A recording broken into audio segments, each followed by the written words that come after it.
Hello, everyone. Welcome back to the Black Brain Trust. This is episode 156, Geopolitics. I'm here with my co-facilitator, Lino. Hello, everyone. How y'all all doing tonight? How you doing today, Mike? I'm good, brother. Yourself? I am well. All right. For those of you who want to follow along, this is the docket in the description beneath the video. Hit the like button as you come in and share it if possible.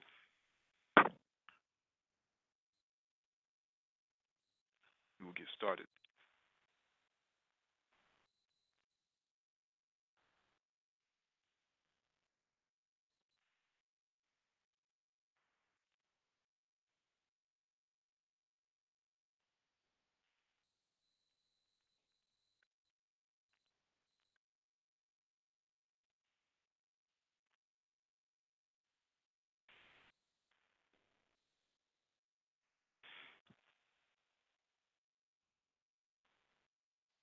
All right. So first article is from New York Times. White farmers are jailed in South Africa for killing black teenager. Johannesburg. Two white South African farmers were sentenced to a combined 41 years in prison on Wednesday for killing a black teenager whom they had accused of stealing sunflowers, bringing to a close case that had inflamed tensions in rural town and exposed the nation's enduring racial divisions. During a hearing at the High Court in Maheng, yeah, I think that's how you pronounce it, Maheng, that was packed with black and white South Africans, Judge Ronald Hendricks described the actions of the farmers who were convicted of throwing the 15-year-old boy off of a moving truck in 2017 as disgraceful and appalling. The boy,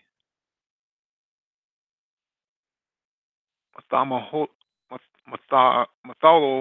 Mola Masuel, died after breaking his neck.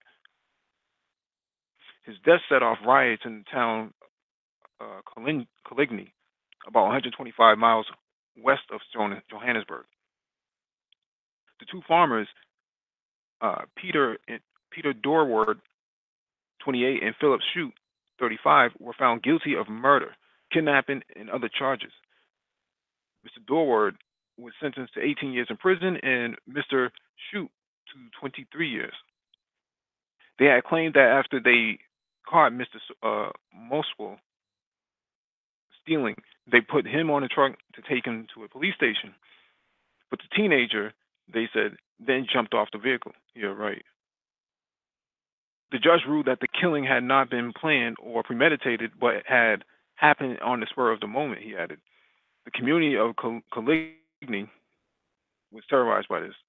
The killing prompted days of rioting and looting in the farming town, especially against white owned businesses.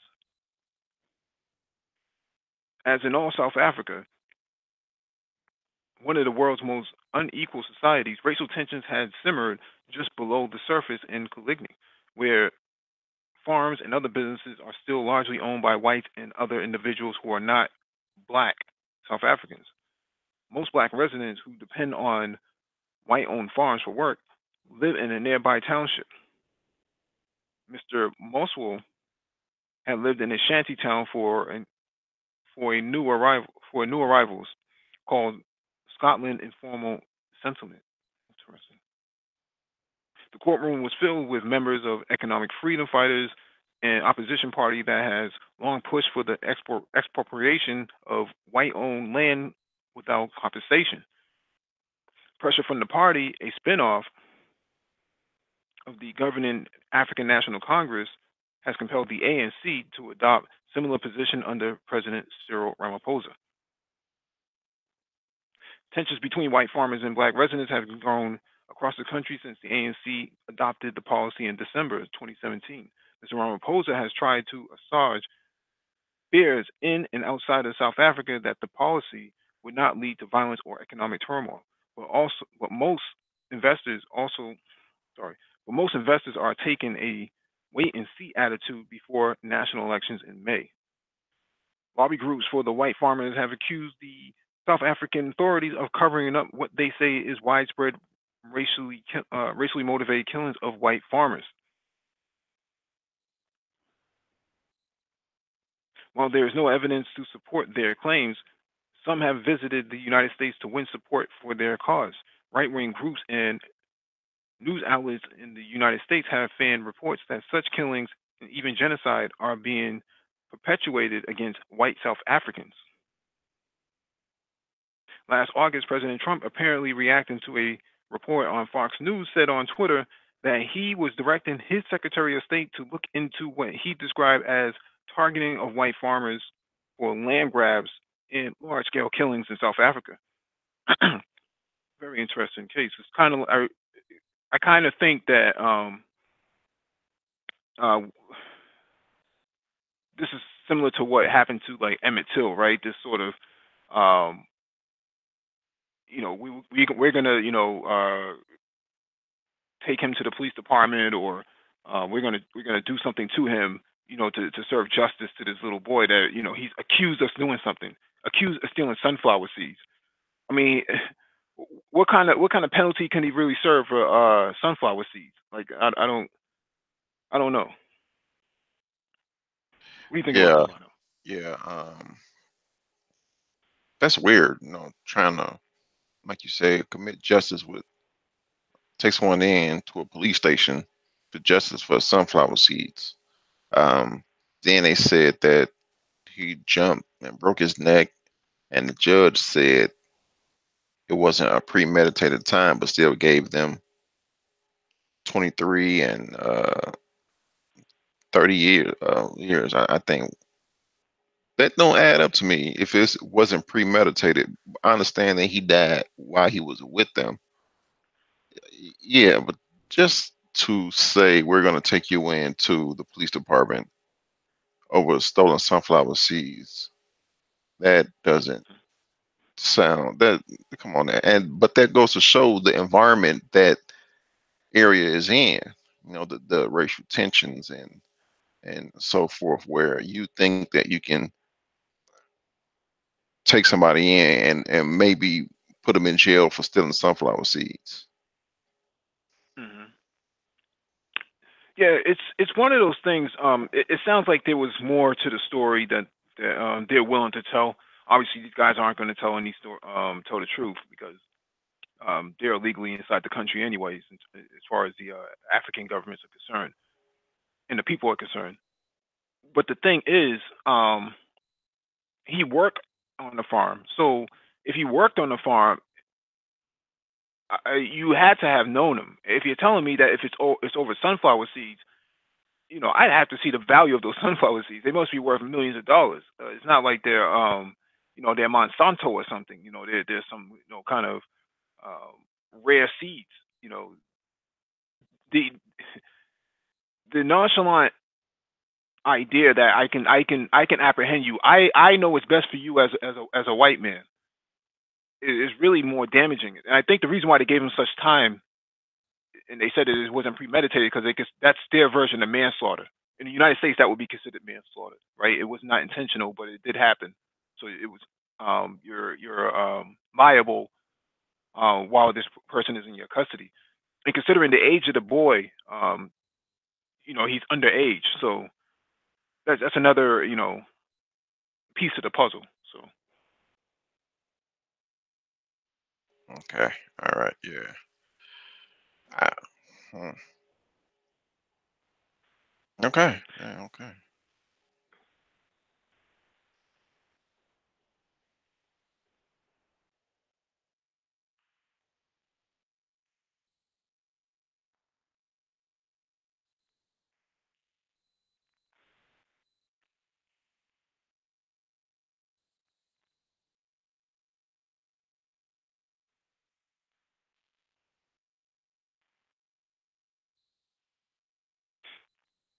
all right, next article is from AlJazeera.com. Venezuela blackout. Maduro blames U.S. for power outage. Venezuelan President Nicolas Maduro on Thursday blamed American imperialism for a prolonged power outage which affected most of South American countries.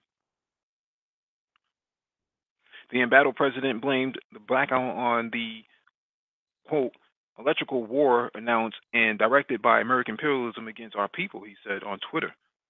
But U.S. Secretary of State Mike Pompeo denied Washington was behind it. Quote, power shortages and starvation are the result of Maduro regime's incompetence. State-owned, state-owned electricity operator Corporalec blamed the outage on the act of sabotage at the Gori Dam, one of the world's largest hydroelectric stations and the cornerstone of Venezuela's electrical grid. Speaking from the capital, Caracas, Al Jazeera's Teresa Bow described the city as being completely in the dark.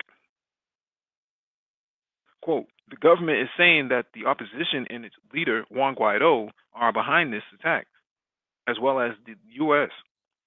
She said, adding that many states remain without electricity.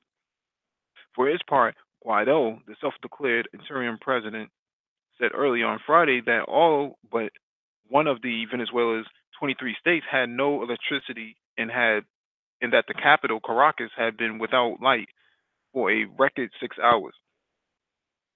Quote, quote, this blackout is evidence of the usurper's inefficiency, Guaido said on Twitter, referring to Maduro.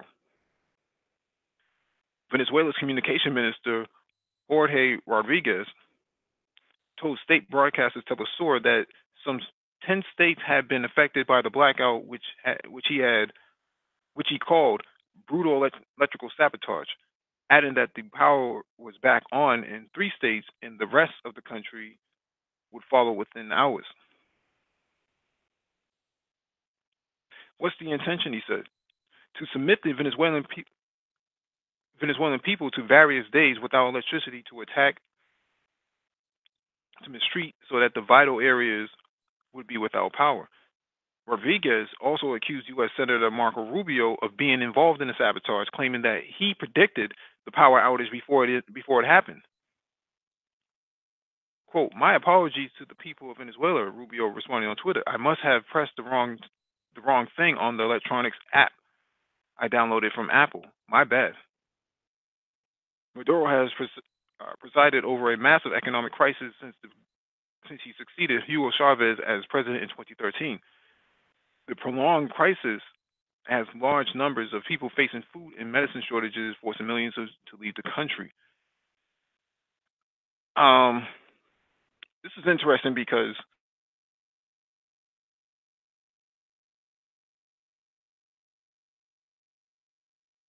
Hello?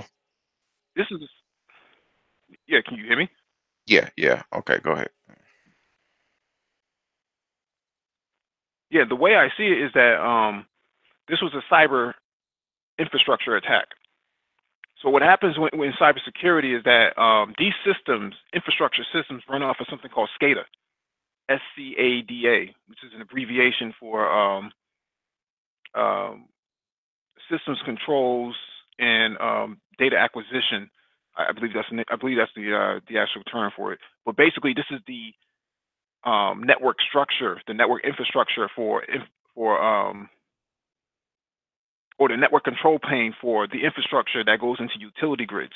All utility grids run off of this: nuclear, hydroelectric, traffic light systems, etc., gas and oil, etc. They all run off of this sort of control plane.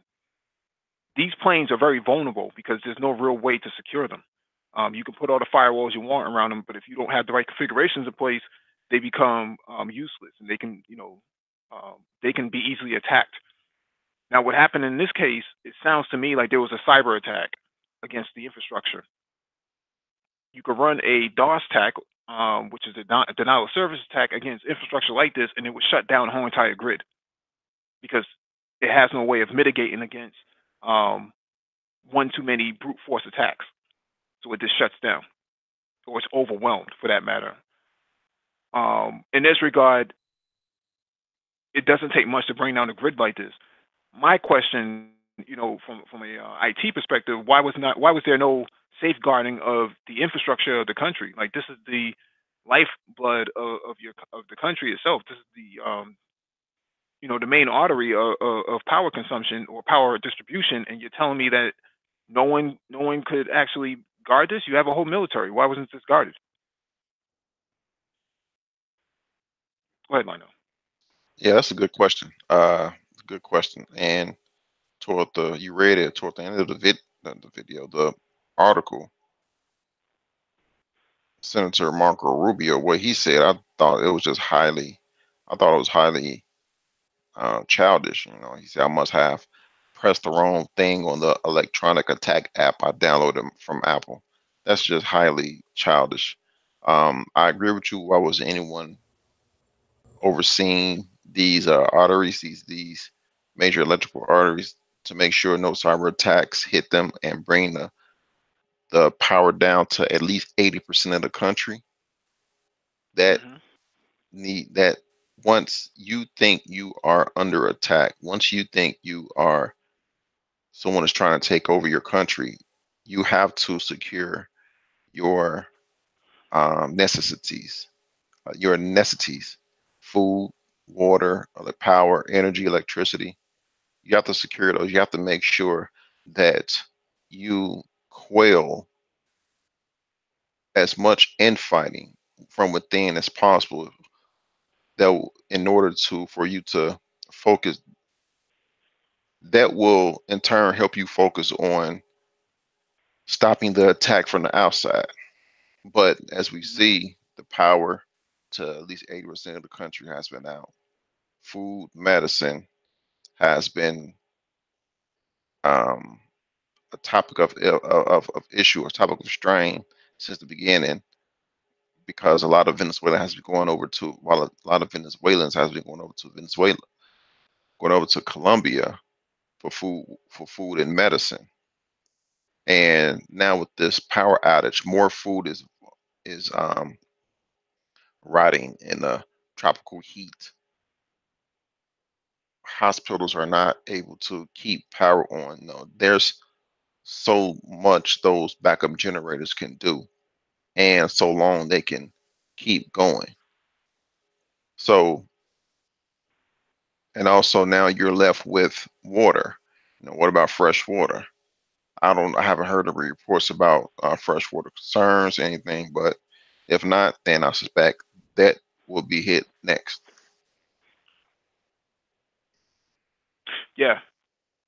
The United States has a history of doing infrastructure attacks. If you remember back in 2011 with Stuxnet, the United States with Israel partnered on a massive infrastructure attack against our Iranian nuclear facility.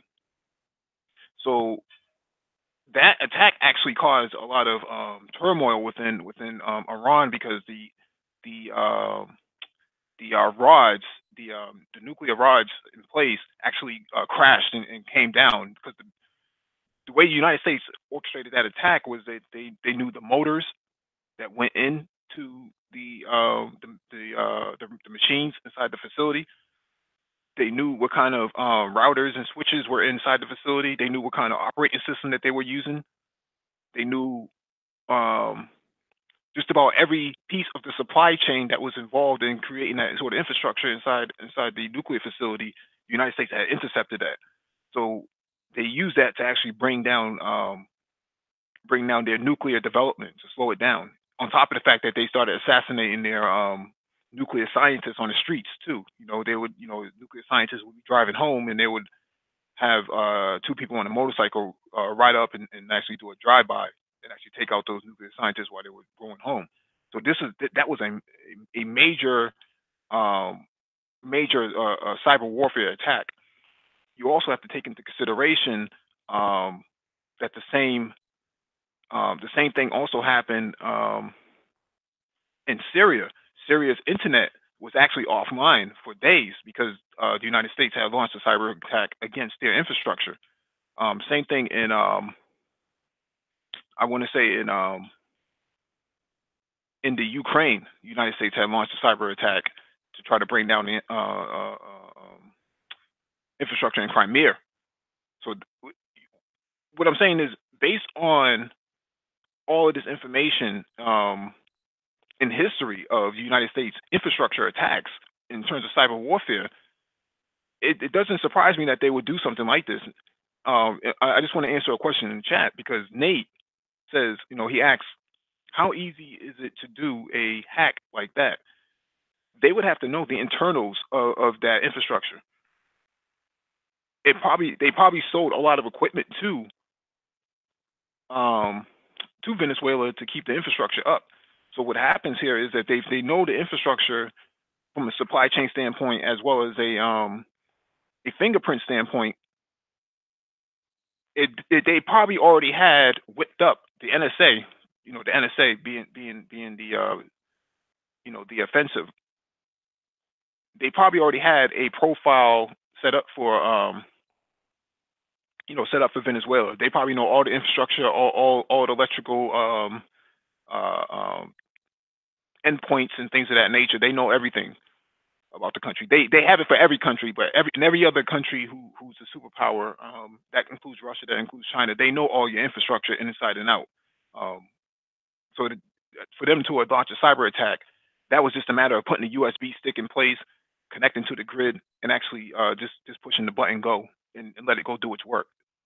Very sophisticated, but it's very simple for them to do.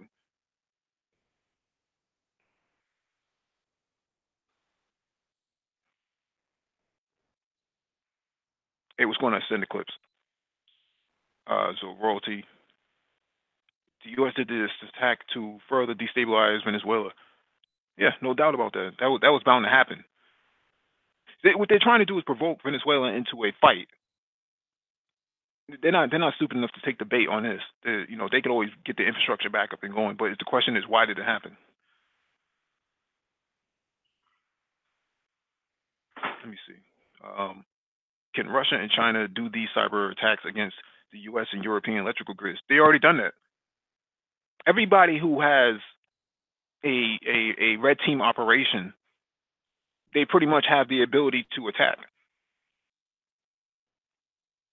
There's been many attacks in the United States. We don't know which powers probably did it, but it was an outside power. Most of the time, they're going after your hospitals. Your hospitals are the most vulnerable. If you shut down a hospital, you cause chaos. You shut down some traffic lights, you cause chaos in places like New York City and Atlanta and things like that, and places like LA. Yeah, those traffic lights go offline. There's chaos.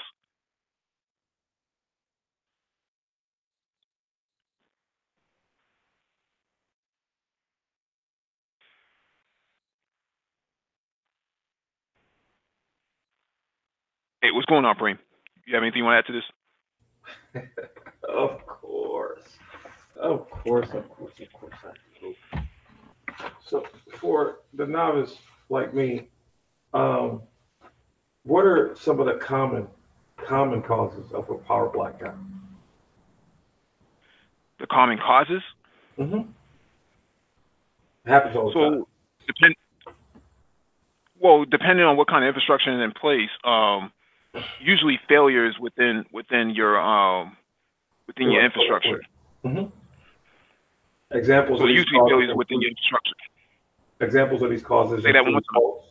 Examples of these causes include faults at power stations, damage to electric transmission lines, substations, or other parts of the distribution system, a short circuit, cascading failure, fuse, or circuit breaker operation. So there are many things, many causes that can go ahead and cause power failure, blackout. Let's take weather, extreme stuff out, let's just go ahead and just put that out the way. But there are many causes that can cause a power failure, including a cyber attack or a red team, however you went ahead and put it. But let's, for the sake of argument, say that is the case. Now, nobody loves Alex Jones like I do, but let's all admit, I mean, he's a tinfoil hat guy. He's a conspiracy theorist, and he comes with very few receipts or evidence.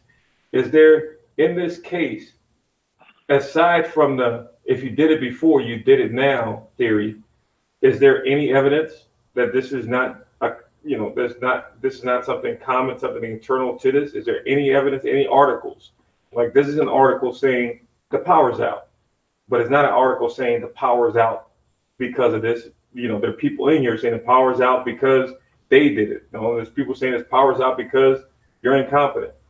Is there any evidence as to why the power is out? This article is a little bit older, but because we collected it last week.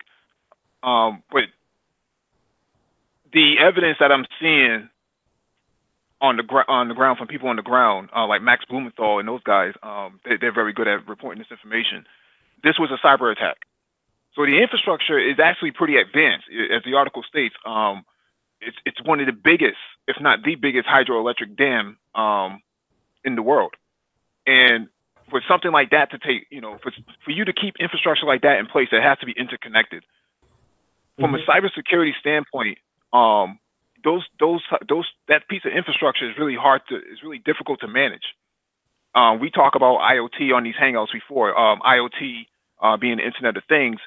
There's been a lot of work to try to get hydroelectric plants, nuclear facilities more secure using IoT. Judging by Venezuela's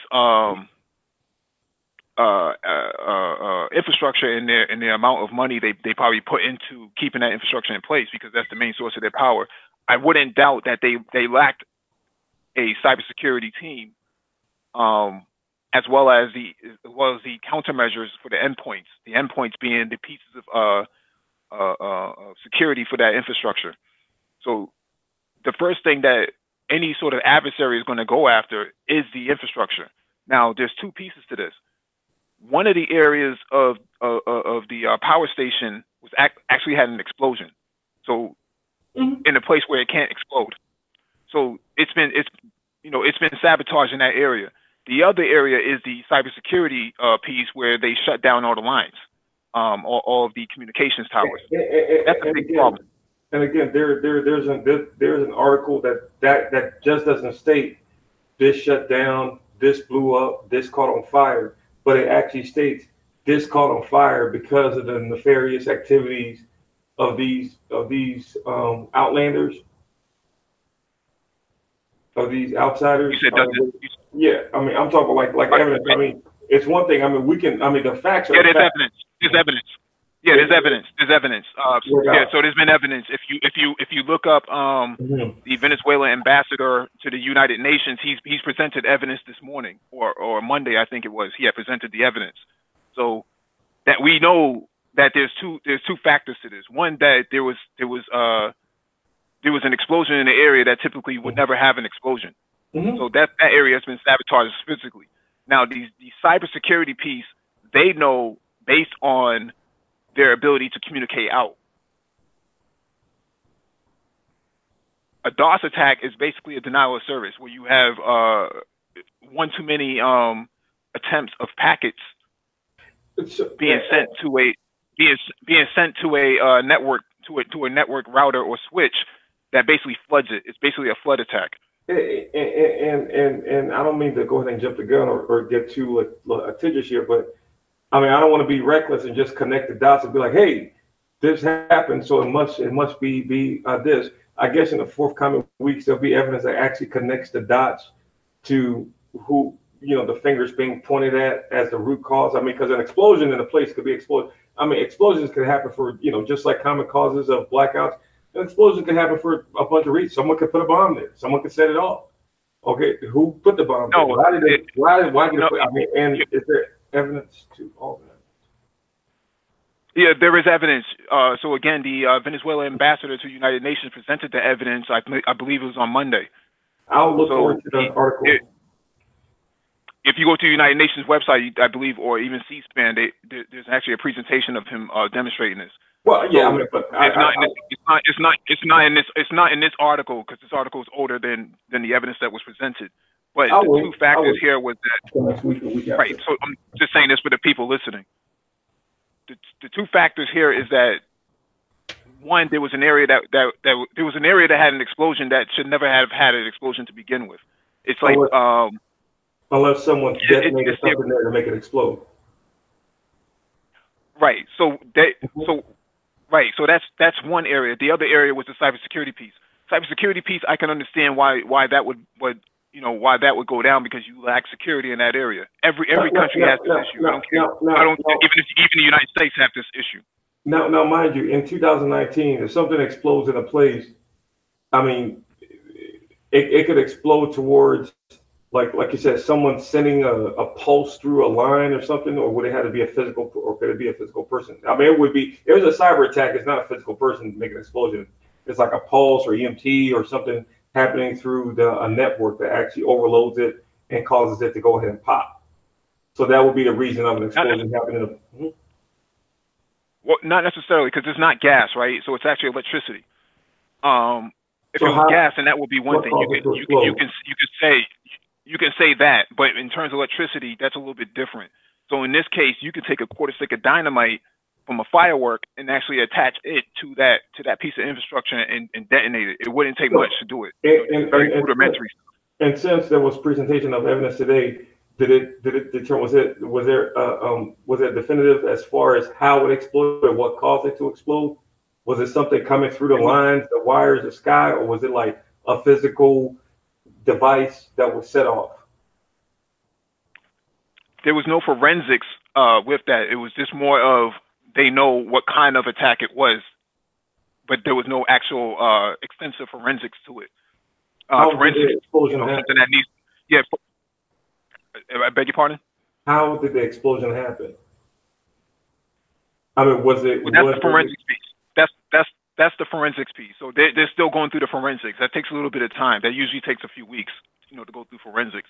But I'm pretty sure their military has, mine sweeping teams, barn sniffing teams, and things of that nature that could actually put those pieces together. But in this regard. Mm-hmm. No, I was saying in this regard, all I saw, I believe the other day, was that the Venezuelan ambassador to the United Nations had presented this paper that with their evidence that this was sabotage. This was not a natural failure or a meantime failure between the infrastructure and the distribution of the network. And I apologize for the simplistic questions. This is way above my pay grade. But I was just trying to, and I know this thing is still an investigation. I was just trying to at least determine, is this to where a team, a person actually walked in and set something off that could be, because he's on camera, it's smile, say cheese. I mean, it's all day, every day. There's evidence right away of that. And that's what I was saying. Was it like a pulse or something through the lines, through the sky, through the atmosphere, that kind of caused it? Or was it like a physical person outside of, setting off something? Because there's somebody who set off something. They got evidence, pictures, photos, video yesterday. It's a wrap. It's a wrap. Well, in this regard, Venezuela has a lot of two-faced, backstabbing sellouts in their country now. People who are willing to defect from the military, people who are defecting from, from Maduro's camp. Very few do, but there are people who the United States has working on payroll for the CIA that inside the country that they know about. It's just a matter of actually figuring out who's who. The opposition has been known to sabotage things in the past. So this doesn't surprise me, but this is a very gutsy move, because if you're the Venezuelan government, you have to take this as a declaration of war. Yeah, and again, yeah, I mean, but again, they just have to be careful not to be reckless, otherwise they'll get their ass handed to them. And that's why I don't want nobody, that comes across this type of information being reckless in their thinking and, doing the whole Alex Jones thing, put the tinfoil hat on and just running, taking a run around the bases with the conspiracy theory if there's no evidence or proof. I mean, history does have a tendency to kind of repeat itself, and people can kind of cross the dots. But in cases like this, it's like, okay, cool. There's a high probability, but what does the evidence show? We have, right. So I can get out of my personal bias or my feelings and just go by what the evidence or what the data shows, and just be impartial in my thinking and take my feelings and my personal bias and my political bias and my racial bias and take all that out of it and just go with the evidence or the data, But I mean, right now there just seems to be, a famine of data, of evidence or receipts for it. So, but I'm definitely looking forward to to them getting down to the bottom of this. Yeah, even if they do have the forensics, they're probably not going to provide it to the to the public until they can actually pinpoint who it was, right? So it's not a matter of how it happened, but who did it. So the problem with cyber attacks is that it's very difficult to figure out who's behind what unless there's some form of a significant piece of evidence. For example, when the Russians or the Chinese get involved in the cyber warfare attack, one of the key pieces of evidence is that Russia has 32 letters in their alphabet. In the American Western alphabet, there's only 26. So sometimes a little bit of clumsiness happens on their side, and they leave Russian characters behind or Chinese characters behind.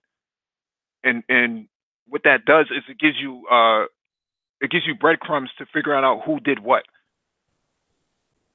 Exactly. Now in this sense of the Americans, this is standard operating procedure. Go after the infrastructure and shut them down and force them out and cause chaos. What happened in Brazil a few years ago, and Edward Snowden had released these documents, was that the NSA, working under the Obama administration, had broken into a state-owned company called Petrobras. Petrobras is the state-owned oil and gas company for Brazil. Yeah, extremely right. Corrupt. So not corrupt, but extremely corrupt. They tied in politicians who were involved in corruption for getting kickbacks within the organization, and they tied in Dilma Rousseff, who was the president of Venezuela, of Brazil at the time, to it, and got that and used that to impeach her, and which got her out of office and brought their guy in charge. So what I'm saying is, infrastructure, state infrastructure attacks are very common from Western powers, especially the United States, because they use that as a way, as a bulwark against their adversaries. Yeah, anybody who understands how those systems work, or how systems work, whether it's capitalism, socialism, they understand that. There's going to be corruption. And the irony is, you have folks who are proponents of decentralization of power, but in a system where it's state control, like the Petrobras or whatever in Brazil, or like what happened in Argentina, or what happened in what's going on in Venezuela, is you have a centralization, which is wherever they nationalize, all the companies or the resources, things are actually centralized, and that's where all the corruption comes in. And then it's easy to kind of launch arrows over the bow and be like, well, these folks are tied to these folks are tied to these folks. The best way, you can't stop crony capitalism, and you can't stop government corruption. There's going to be some bad actors, but you have a much better shot when it's decentralized and it's open to the free market than you do when you have it under state control, and only a handful of people, government officials and military, or their cronies, have control over it. You can't stop corruption. Corruption is going to happen. You know what I'm saying? It's just which is the lesser of two evils. And it's best when you have it decentralized, because what I'm saying, it's not in the hands of just the few folks in the government who happen to have the military, who I'm going on a tangent here, but and then who also happen to say, hey, we're going to go ahead and do this, and there's nothing that you can do about it, because we're going to take all your guns away. So excuse me for going off of that little tangent right there, but yeah. So what happened in Brazil is the same thing that happened over here, but that's in the here there with the electrical grid thing. But I would just like to see where this when and if the evidence and the facts come out, because again, we don't want people to be reckless in their thinking and go off on an Alex Jones with the conspiracy theories based on what happened before, what may have happened in the 60s with Panama or this or that or whatever. Not 60s, but with Panama. But United States and CIA got long history. You know what I'm saying? And I'm not saying that they aren't involved in this. Nobody knows who's involved with this.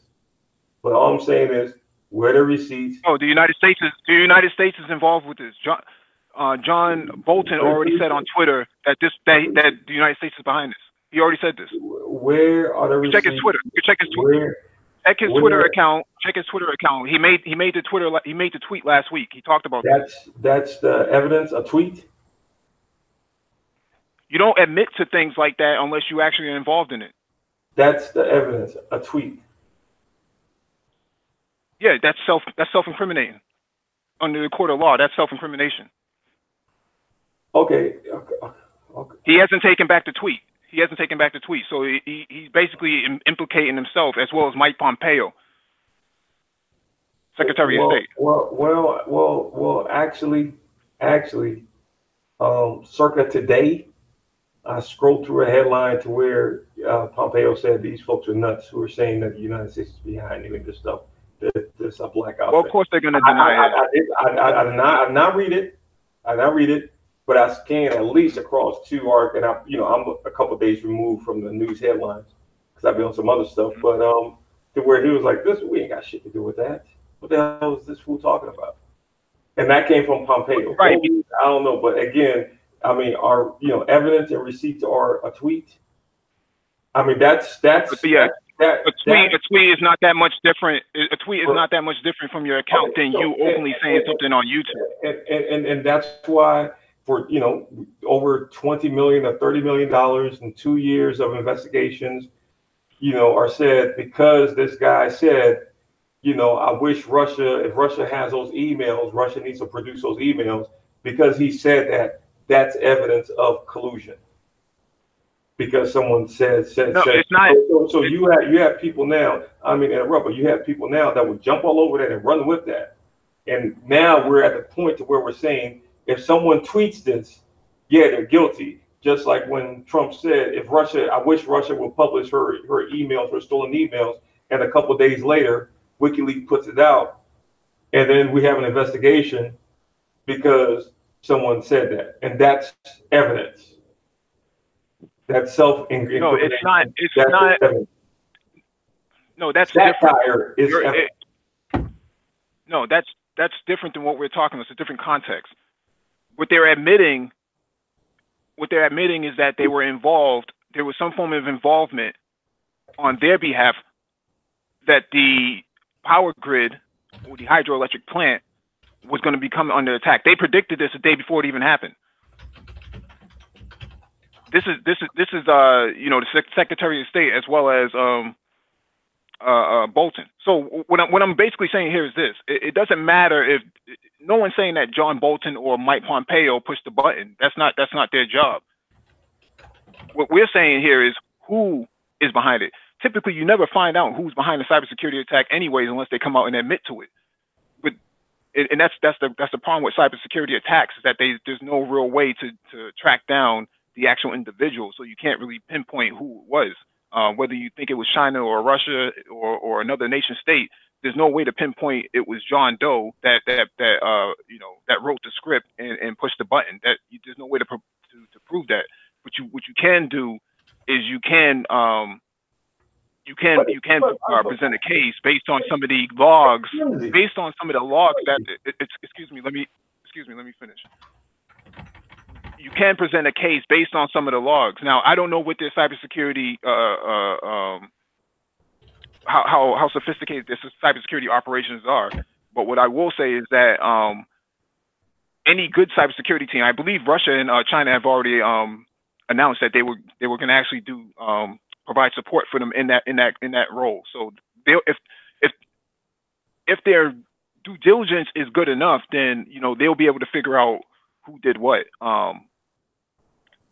But it doesn't really matter at this point because you're not going to get anything out of the United States or Britain or another nation state to actually convince them to pay reparations for your or restitution for your for the damages caused to the power electric plant. They knew they had to have known that that was going to happen at some point. But the matter here is if you don't pay your bills, the power gets caught up, bro. You got to pay your bills. What do you mean? What bills are those? The bills that you owe. I mean, you can't just. What bills are you referring to that Venezuela owes? Power bills. It's not free. That's why poor countries don't have infrastructure, they barely have power, they really have shit going on. They don't have sewage, this, that, and the other, because they don't pay the bills or they can't afford it. If you're going broke, Who do they owe those bills to, though? Who do they owe those bills to? That's what I'm trying to figure out. What are you referring to? well, bro, who to ask that, you would have to assume that power is free. Do you assume that the power is free anywhere somehow? No, are you referring to the government or the civilians? The power, the grid, infrastructure. No. Who? Right. We're talking about the hydroelectric power plant. Yeah. Usage. Who is in debt? Is it the civilian that's in debt that you're talking about, or is it the government that's in debt? Who are you talking about? It's not that far down the rabbit hole. It's like if you want food, water, power, shelter, those things take money, right? Can we just all agree? I don't care if you're government or if you are an individual. It takes money, even if it's being provided for you. They have money. Okay. They have money. The United States had already sanctioned was it $2.5 to $4 billion of their money in transactions. So it's not. And they have money. We have to be okay. So one of two things have to be true with this whole Venezuela story.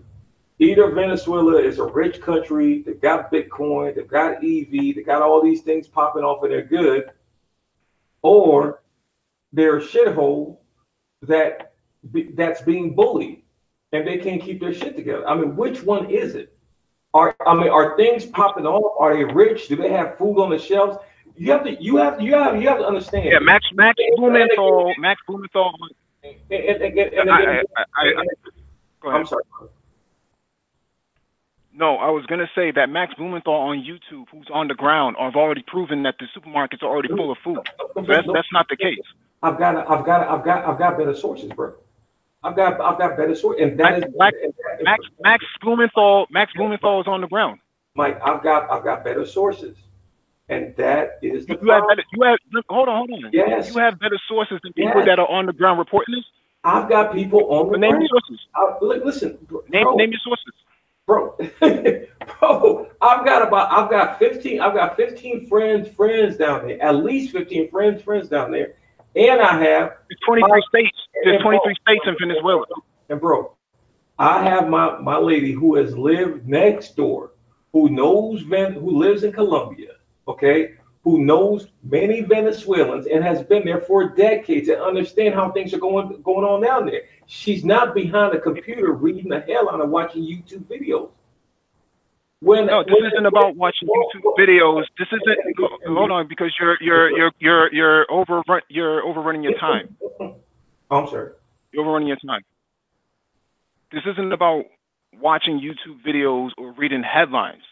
Exactly. Max Blumenthal hold on a second. Max Blumenthal is an investigative journalist who's on the ground and reporting back on YouTube. He has a channel. Bro, he's not. If I remember correctly, he's subscribed to our other channel. So what I'm saying to you is this: he's not giving the real deal. He's not giving the real deal. When I talk to people, all the video is false. No, he's not, bro. When I'm telling you this, and this is not Preem, there are 23 states inside Venezuela. If we went to Skid Row in California, is that an indication that the United States isn't doing well? Bro, people. I'm talking about people who have lived in that region for decades. They live right next door. We're not talking about those people. We're talking about what you just said. You said that they need to pay their bills. Mike, what I'm asking you is, who are you referring to? Is it the civilian or is it the government that has to pay their bills? Okay, so who now are you referring to? Well, let me go ahead and finish up on the whole people thing. Again, I've got better sources. This I know. I've got people who've lived down there for decades, who understand the situation down there because they are from there. They're from the region. And when I was curious and asked them about this whole thing, when it started to go down a year ago, this, that, and whatever, and I was like, I don't know, because I'm hearing this, that, and the other folks are saying this, that. The common reply was, Están locos or Están locos. They're crazy. That people who are over here in the States thinking that this is all propaganda, the food shelves are stored, this is all fake news, people aren't starving, it's not happening, that the guy's not corrupt, it's not a banana republic. It's like they're crazy. Tell them to So come what I'm down what I'm and see for themselves. These are people. asking, what I'm These are people. These are people who are talking to people who country is being, are helping these people who are having conversations with them. These are brothers, and again, Colombians that I know that are like, listen, what are you guys talking about up there? This shit is a but fucking that's disaster down here. what I'm asking you, and Corrupt. I'm gonna ask you one last time before we move on. Sure, Who are you referring to that says that they need to pay their bills?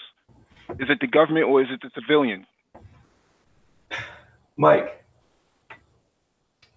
We are talking about Civilian or government? Which is the answer? Right.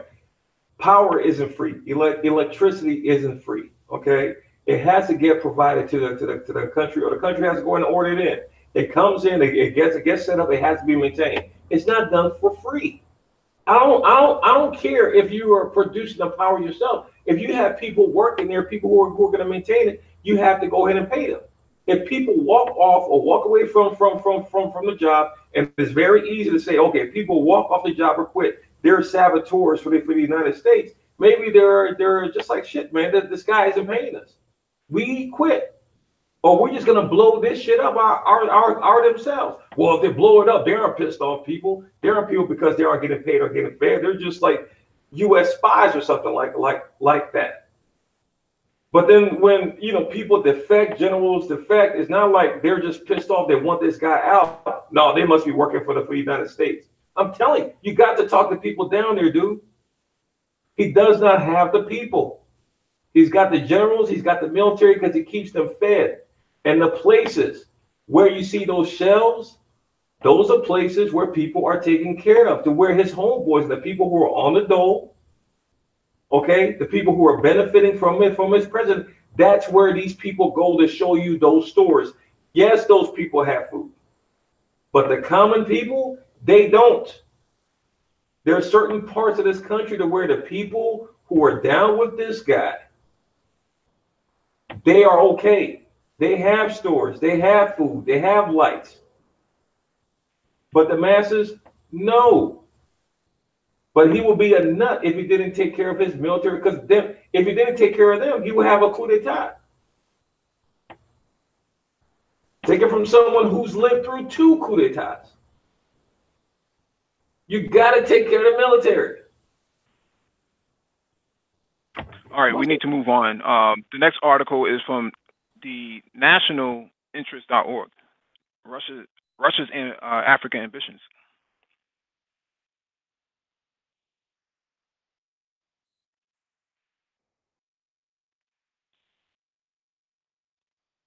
With all the trouble Moscow is causing in Europe, the Middle East, and arms control in cyberspace, it's no surprise that its equally worrisome activities in Africa don't get a lot of link. That should change. Many of Moscow's moves in Africa reflect Russia's resurgent foreign policy under President Vladimir Putin and his desire to return his country to great power status. First, there's a global political calculation. Africa represents some 25% of the world's countries. Russia certainly wouldn't be the first party, China, to try to create a political power bloc out of its disparate nations to help support Moscow's national interests in the United Nations and other international institutions. Competing with both the East, China and India, in the West, America and Europe, in Africa, Russia appears bent on becoming a power political player on the vast strategic continent. But it's not just politics. As a major global energy player, Russia clearly has an economic interest in African energy issues. For Russia, African energy producers are both competitors in the oil and natural gas fields and potential partners in building nuclear power plants. The same is true for important commodities such as diamonds, which are produced uniquely and or abundantly in Africa. In the political and economic arenas, American diplomats and business people can compete well with their Russian counterparts in Africa. But from an U.S. national interest perspective, Russia's security engagement on the continent is disconcerting. Of course, Russia has sold arms to and trained the security services of African states for many years, perhaps most notably of late in the Central African Republic. It has UN peacekeepers in Africa, not to mention counterterrorism interests there too. But that's not all. Russia may be on its way to establishing a naval base in Sudan, which sits along the western shore of the strategic Red Sea waterway. The two nations reportedly have inked a draft port access agreement for naval ships. According to the head of the Sudanese Parliament Defense Committee, Major General Al Hadi Adem, the date of the request Russian port call is being discussed. It will be approved if the two countries make an agreement. This deal will pave the way for more agreements and greater cooperation, possibly a Russian base on the Red Sea. As far back as November 2017, Sudanese President Omar al-Bashir has been talking with Putin about increasing military ties, protection from U.S. aggression, and he has repeatedly spoken of a Russian base in Sudan. To this, add news last fall that Russia is looking at establishing a logistics base in Eritrea, which also sits on banks of the Red Sea to the south of Sudan and near the Bab el Mandeb Strait that leads through the Horn of Africa and the Arabian Sea.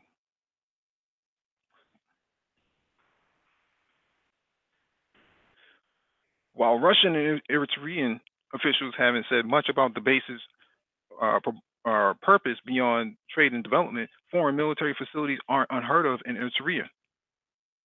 Asmara allowed the United Arab Emirates to establish a naval and air base there. Also troubling is Russia's interest in Libya, a country caught up in the civil war. While Libyan energy issues are an interest to Moscow, there are concerns Russia might also be interested in a military base in Libya, which is strategically positioned in North Africa along the Mediterranean Sea. The question is, so what? Well, picture this. Through diplomatic agreements, Russia puts a limited number of bases, even civilian or military facilities that are just lightly manned and equipped, but capable of being quickly augmented in Sudan, Eritrea, and Libya. Bases in Sudan and Eritrea would potentially allow Moscow to collect intelligence on and interfere with shipping through the Red Sea between Mediterranean and Arabian seas. This would include U.S. warships sailing to and or from the Persian Gulf and Indian Ocean. In Libya, this would potentially allow Russia to project air and naval power into the Mediterranean Sea across NATO's southern flank, adding to its eastern Mediterranean presence at its air and naval bases in Syria. Of course, not all of the deals that politicians propose are concluded or brought to fruition due to a variety of reasons, from the financial to the cultural. Indeed, there may never be a Russian military base in Sudan or Eritrea or Libya. But just the possibility of these developments, even if nascent, is unnerving, considering the strategic importance of the Mediterranean and the Red Seas to American national interests and those of our allies and partners. Russia is a problem for the United States in a lot of places and on a lot of issues. Now, unfortunately, it must add Africa to that increasingly lengthy list. What's going on, Lionel? What do you think about this? Yeah, I like the way that the journalists gave what's going on and not allowed, but basically guided people into how to think in terms of this is why this can be bad. This is why this can be um, opposing to U.S. interests. This is why this, and especially when the they were talking about Russia putting a base in Libya and what's the word I'm looking for? Shoring shoring up its naval capacities in the Mediterranean Sea because they do have bases in Syria because of has been going on and still going on in Syria. And the those two bases, now, if these were to come to fruition, that is, just like the journalist said, this may not come to fruition, but these are the plans. If this were to come to fruition, those two bases are along the southern flank of NATO, which would make Russia stronger. Also, numerous of times we've covered different militaries in I think Djibouti, either Djibouti or Eritrea. But you have China, America, I'll say Japan, uh, England, Great Britain. There's many countries with bases in those either of those two countries because of their strategic location. A lot of shipment goes in that I think it's the Mandeb Strait, which leads to the Red Sea, and then you go through the Suez Canal, which leads to the Mediterranean. That's around about the Horn of Africa. So Russia is making plans with, excuse me, Saudi Arabia with Bashar al-Assad to put a base in, Sudan, yeah, Sudan. What did I say? Saudi Arabia. Saudi. Okay, yeah, Sudan, and with President Bashar al-Assad to put a base in Sudan to really spy and for protecting their own interests in that area of the world. So I like how the journalists stated what's going on and guided people to how this can be bad or Russia's what could be Russia's further future plans. Hmm. I'm surprised the article doesn't mention Angola because there's been discussions about Russia opening up a naval base inside Angola, so as a way to patrol the Atlantic Ocean. That's a good idea. If they do that, then I would imagine them working with another country to the north of the equator of Africa in order to shore up those Atlantic protection, that Atlantic Ocean protection, because Angola is south of the equator and near. I think Mm. it's next door to South Africa. So if they want to patrol the It's Atlantic sort of Sea, Namibia. Yeah. Namibia, okay, it's Angola, Namibia, then South Africa. But if they want to control the Atlantic Ocean, then they would have to put another naval base on the western side of like the northwestern side of Africa. Right. Yeah, Russia has to tread lightly. They don't have a whole lot of resources, so they have to get as many countries on its side to actually, to actually fight any war. They don't have all the resources. But I do want to share my screen for a second because dissenting voices in the chat seem to think that they have better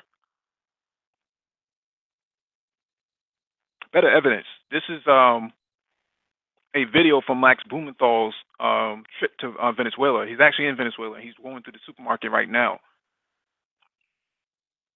I don't want to shoot too much of the video because we don't want to get flagged. But that's Max Blumenthal going to a Venezuelan supermarket as of last week.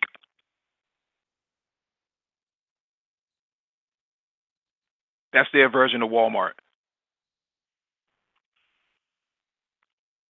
So when people ask for cite my sources, there's my source right there. Max Blumenthal is on the ground, and he actually has a YouTube channel. He's posting all his information up there. This idea that that the Black Brain Trust may be tinfoil hats. That we'll never be tinfoil hats. We've gotten it right many times in the past, and we'll keep getting it right in the future as well. Our credibility stands on that. So I want to make sure that people understand who are listening to this that we don't have any intentions on playing conspiracy theory. We don't do that.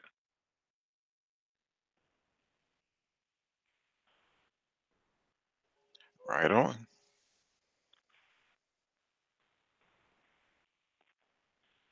All right, this next one is from CNN.com. U.S. citizens will need to register to visit parts of Europe starting 2021.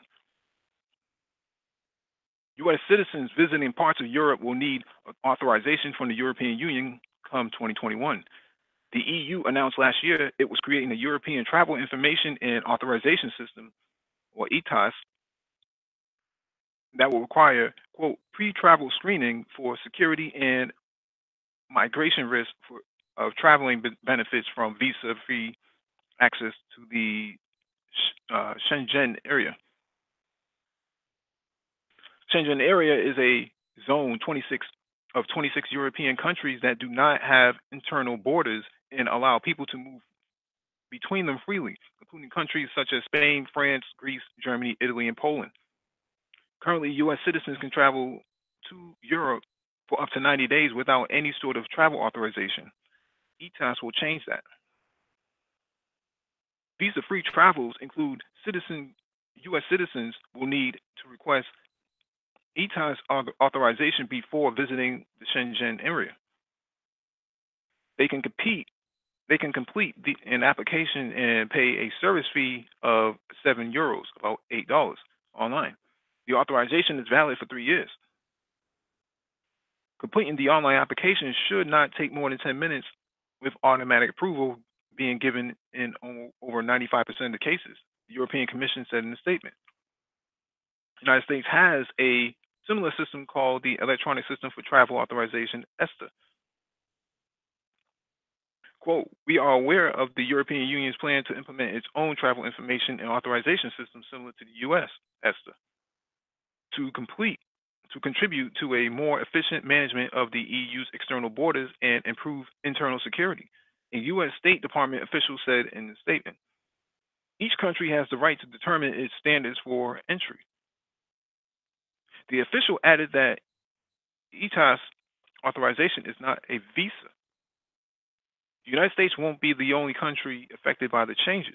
From 2021, citizens from 60 countries will be required to apply for the ETAS before entering the Schengen area. Brazil, Canada, New Zealand, Singapore, Israel, and others are among countries. The European Parliament agreed to establish ETAS in July. At the time, Demetrius, I'm not even going to try to pronounce his name, the European Commissioner for Migration, Home Affairs, and Citizenship indicated that the requirement was to put in place for security reasons. This was bound to happen. This whole thing with Brexit,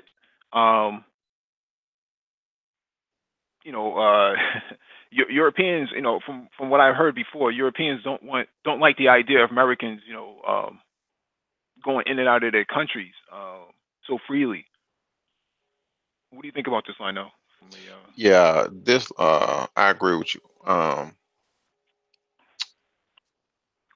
Yeah, even though in the past America and Europe were quote unquote friends, America being what America is, a superpower, world superpower, they get the right to say what's what. And because of that, it allowed Americans special privileges in many parts of the world. But with this Brexit and what's going on with Europe, they are quelling that power with America. It can be they see what is on the horizon or not. Whatever the reason is they're quelling the power high. They're quelling the power America has over Europe. And even though the article said I think it says a 95% approval rate, still you're putting this barrier there. even though it's as weak as toilet tissue. It's still a barrier. So I do agree with what you're saying. Mhm.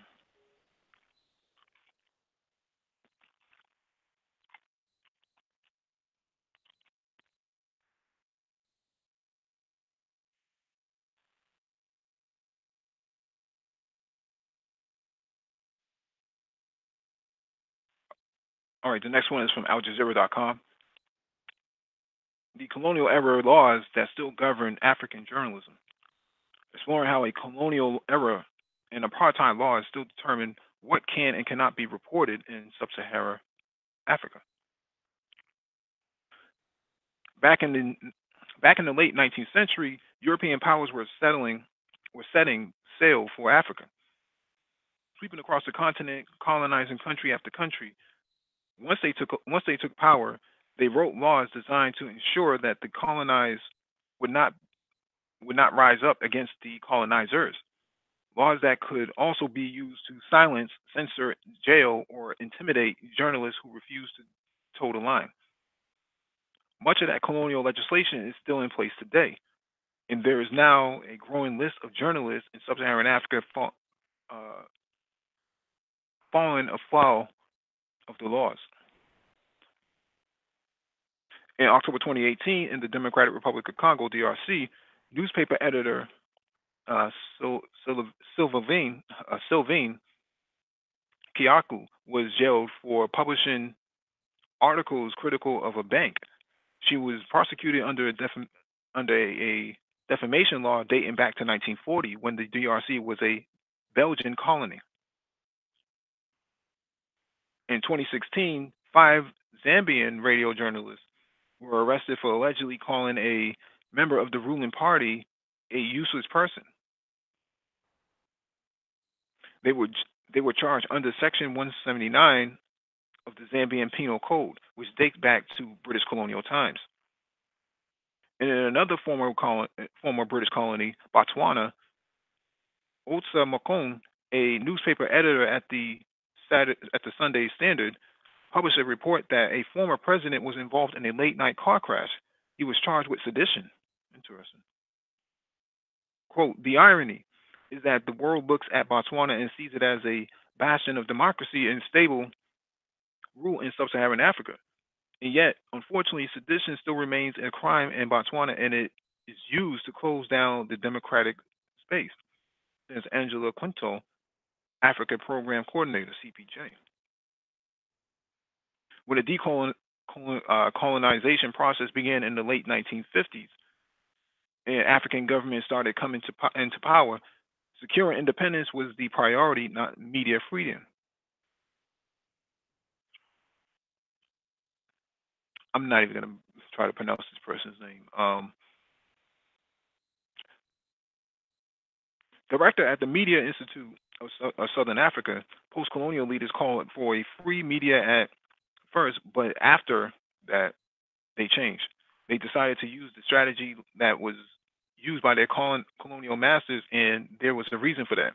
Our leaders see the media as an opposition, and they don't understand the role of the media. It's not just the legacy of colonialism that lingers on in Africa, but the legal residue of apartheid in South Africa. Next month marks 25 years of democracy in the country, but journalists there still have to contend with laws that was designed to preserve white minority rule. South Africa's ruling African National Congress (ANC) has made several attempts to replace the 1982 Protection of State Information Act with its own version, but the bill has remained on the president's desk for nearly 6 years now, awaiting signature. Until then, the apartheid law remains in force. It's important that people realize that if they want to live in a democratic society, that there is no way that a government, a democratically elected government, or a post-colonial government should be in a position to use colonial era laws or apartheid laws to try to subjugate the population, says Quintel. Historical laws aside, there's an unwritten cultural code in the region. It's called Ubuntu. The idea in African culture that a shared sense of humanity builds and binds communities. The challenge for modern day African societies and their leaders who are no longer united by the common goal of ending colonial rule is how to reconcile the reverence of Ubuntu with the irreverence of critical journalism. Quote, I am convinced that they want to keep those laws in the statute books because they have a vested interest, says Otsa Makon, editor of the Sunday Standard. And there's no way these guys are going to voluntarily relinquish their power to the extent that journalists are able to criticize them freely. I know you're a software guy. You know a little bit about Ubuntu, right? Yeah, that's the Linux one of Linux. Yeah. So I'm surprised that this is something that you don't, as an outsider looking in, or maybe an everyday person, don't think about. It's hidden from view that these laws are still in the book that dates back to colonial times. And people don't know Africa, all countries in Africa outside of Egypt. Egypt was the first country in Africa to gain its independence, but main the main countries in Africa, the vast majority started in the 1950s, kicking off with Ghana. Ghana. But right, but the laws, to keep these laws on the books, I have to agree with the journalist, with the author of this, that they chose to keep that on the books in order for them, the elite or the powers that be, to keep and protect their status and their power, because these laws were written to protect power and protect statuses and to protect the powers that be. So they came to office and they became the powers that be. They practiced nepotism. They practiced all of these things to hand down these positions to their family members and put their family members in positions to become rich and fill their pockets. So these laws are going to go towards protecting that and making sure that continues. And like I said, I have to agree with the author of this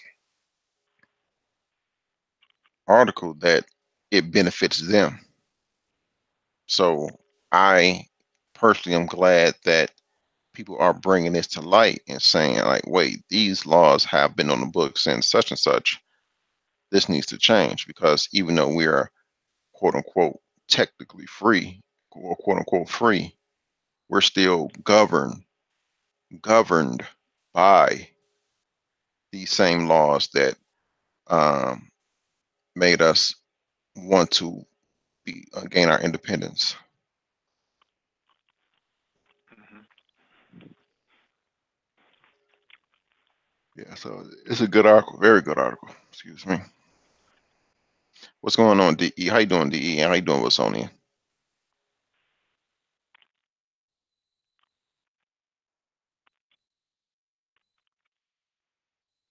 Hey, what's going on, gentlemen?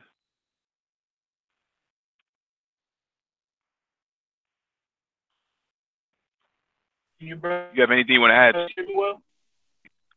You're breaking up.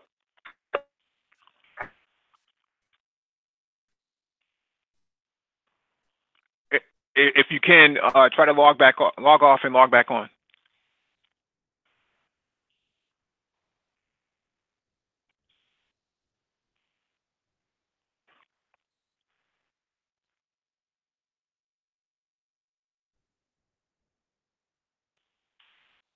All right. All right. This next one is from the South China Morning Post. PLA invites world's navies to 70th anniversary review. France and Russia may send aircraft carriers. The event is suspected to be a show of military might and army, and sorry, and the might as Beijing polishes its image as a rising power. The French Navy is likely to send its flagship Charles de Gaulle warship, and Russia may send Admiral Kuznetsov, a Chinese source said. The PLA has the PLA Navy has invited other countries to send aircraft carriers to its 70th anniversary celebrations next month in an effort to cement ties with its military partners and counterparts, according to analysts who monitor developments in China's armed forces. The Naval Review, along with Grand Military Parade to mark the 70th anniversary of the founding of the People's Republic on October 1st, is one of the most extravagant organized by the People's Liberation Army for this year. The PLA Navy, which has been under growing international scrutiny for its activities in the South China Sea in recent years, is using the occasion to reach out to its counterparts to present a friendlier image. The Naval Parade will give the PLA Navy an opportunity to polish its image as a friendly and peace-loving modern military. And President Xi Jinping, who is the chairman of the Central Military Commission, is expected to preside over the parade, a Chinese source told the South China Morning Post. Quote, it is very likely that the French Navy will send the flagship Charles de Gaulle aircraft carrier next month, and Russia is also considering sending the Admiral Kuznetsov to join the celebrations, the source said. The presence of the Kuznetsov, Russia's only aircraft carrier, will be of particular interest to the military observers, as the Mammoth warship was heavily damaged last October when a 70-ton dry dock crane toppled over, punching a hole through its hull. Wow. China's two aircraft carriers owe much to a Russian progenitor. China's first commissioned carrier, the Liangling, was refitted from a half-built Kuznetsov class carrier purchased from Ukraine in 1998. The PLA's first indigenous aircraft carrier, the Type 001A, was built using the Liangling as a template. Beijing-based naval analyst Li Ji said both the Liangling and the Type 001A, which was back at a Dalian shipyard last Monday, and after a week-long sea trial, and other new warships were expected to join the review. Quote, this year's parade will be the largest in PLA history to demonstrate the Navy's modernization achievements over the past few decades. The country's new generation destroyer, the Type 055, and the new generation of the amphibious vessel are set to make their debut, Lee said. Adding that the Type 055 was designed to escort the Type 001A carrier when it becomes operational.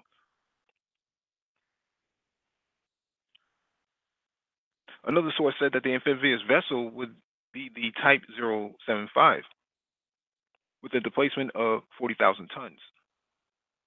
It is so far the largest ship of its kind in service with the PLA Navy. It can carry 30 helicopters incapable of attacking ships, ground forces, and submarines. This is a picture of the 075.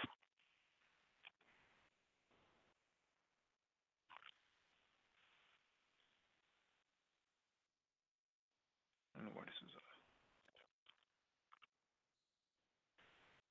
I know you're a Navy guy. You think this is a good idea that the Chinese should be bringing in other aircraft carriers into their parade?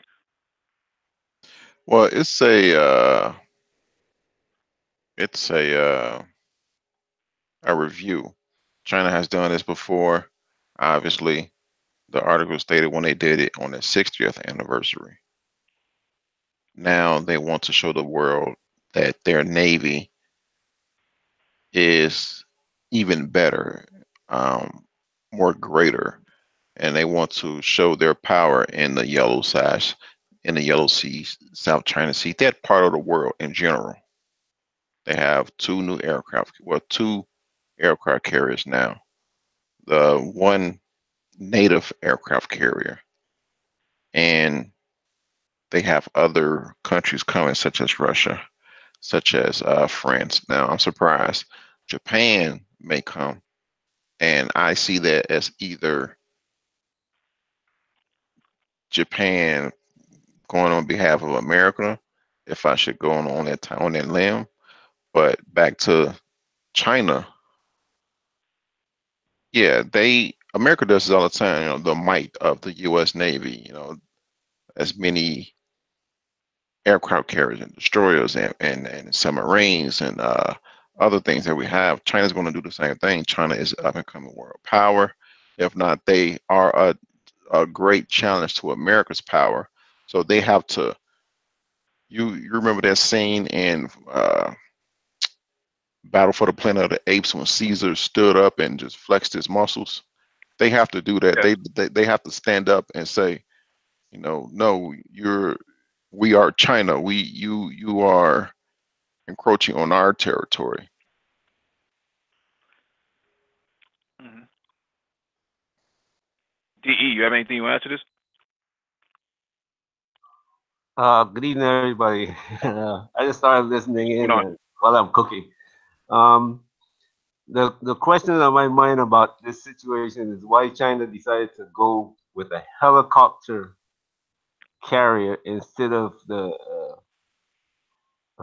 even aircraft carrier per se. Something similar to what everybody else is building, where you launch aircraft to attack your enemy.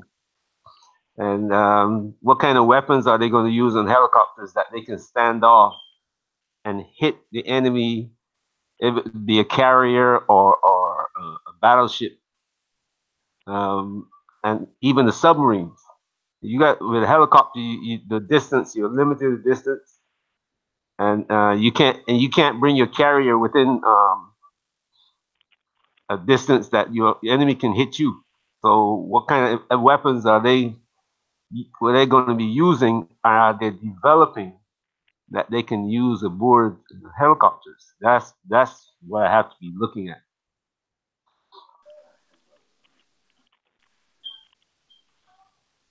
Oh, no, you have an answer, Phil? Now, no, not specific. Now, we'll say that's that thing holding how many say or 30 helicopters or something. I don't know Yeah.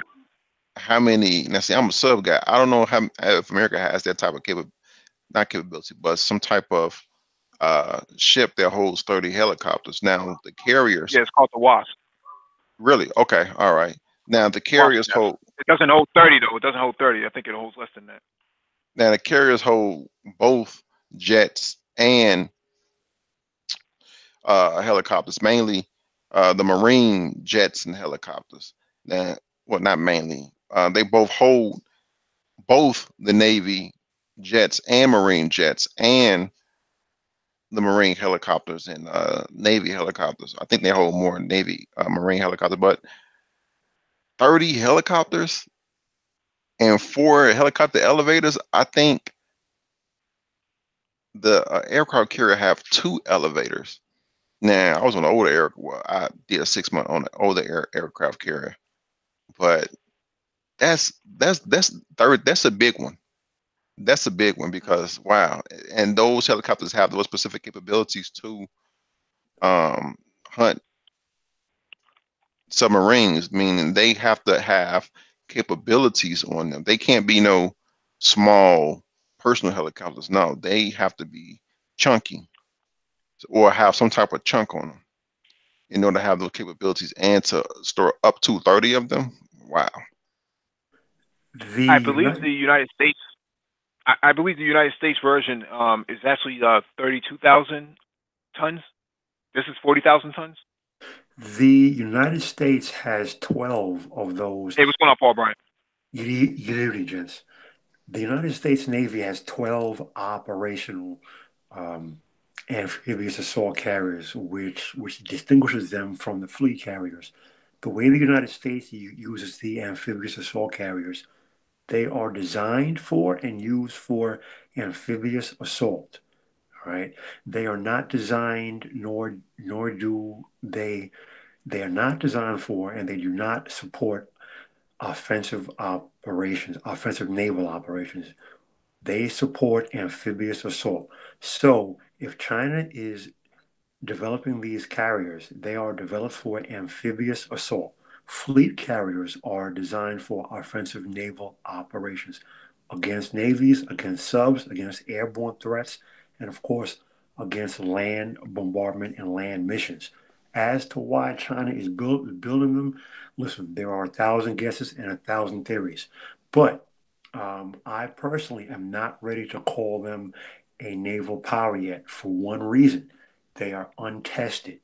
Even the United States Navy is untested. The United States Navy has not fought a naval war since the Big War. That's a long time ago. Now, all of that knowledge and history and expertise has been passed down through training. Training is one thing, combat is something else. Well, So the United States has the history.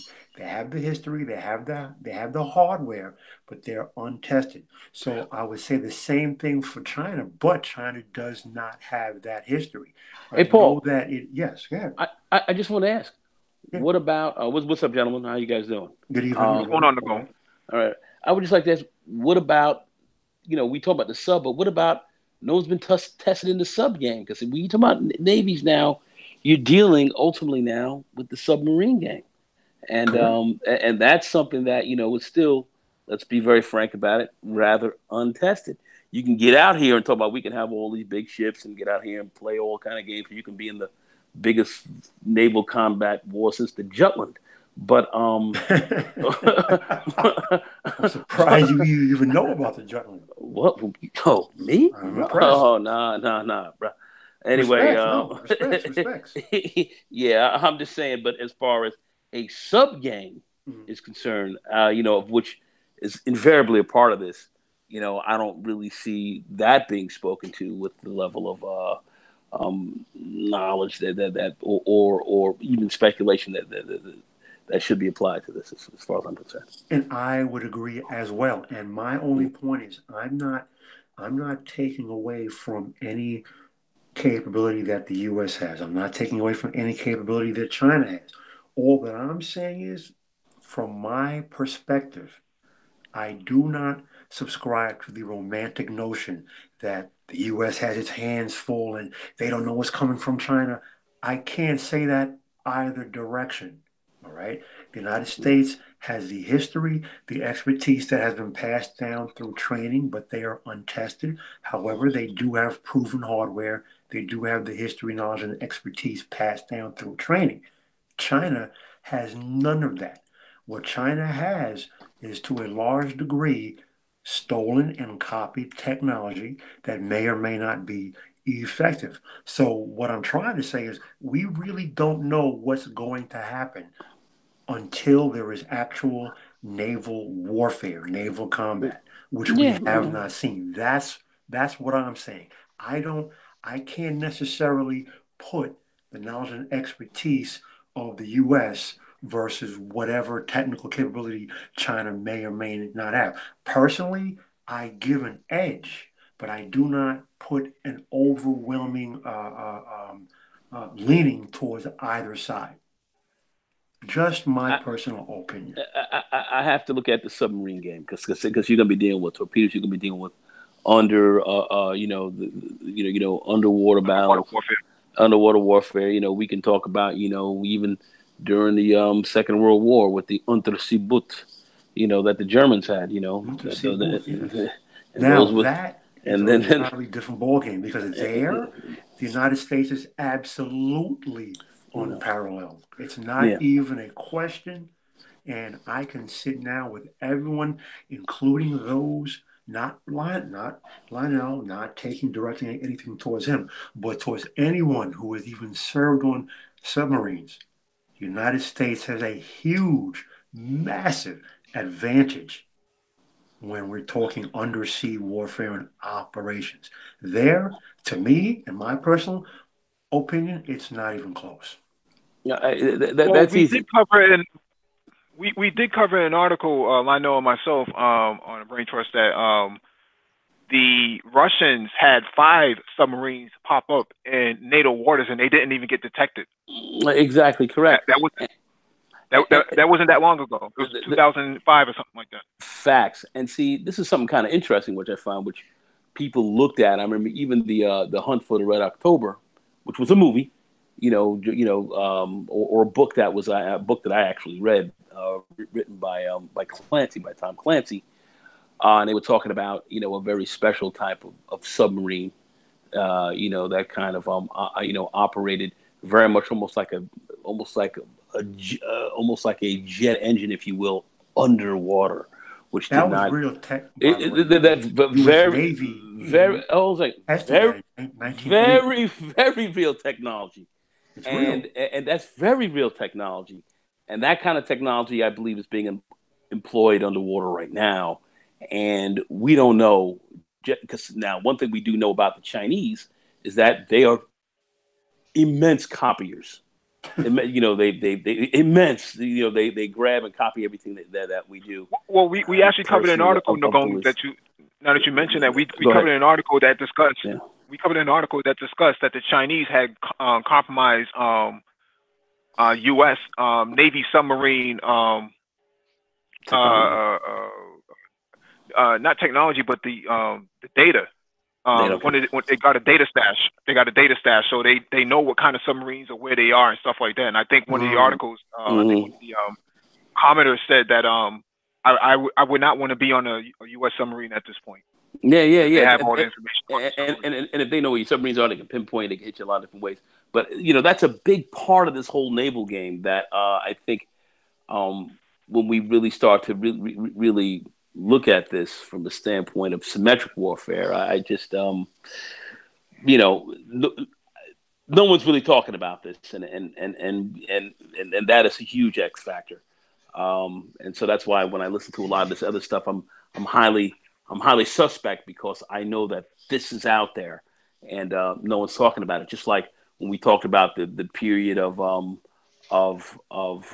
missiles of October, and no one talked about the subs that we had loitering around the around the Russia. bay, around Russia, and the bay in Cuba, and what we were getting ready to do there from a submarine attack. And no one talked about that. That never came up, and that was a huge factor that almost got us into a real nuclear conflagration. No one's still talking about that this very day. So I think that's something that we have to really take a look at and talk about. I don't know if we have that information here to talk about this cogently. That's just my opinion on this as of right now. Yeah, there's a lot of espionage. Yeah. There was a Chinese naval officer, I believe, for the United States, was actually arrested last year for sending military information back to China.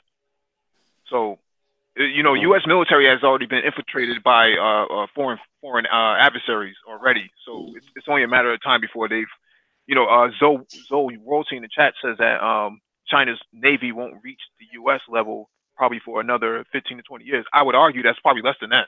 Yeah, I would certainly. argue the very same thing, because Certainly.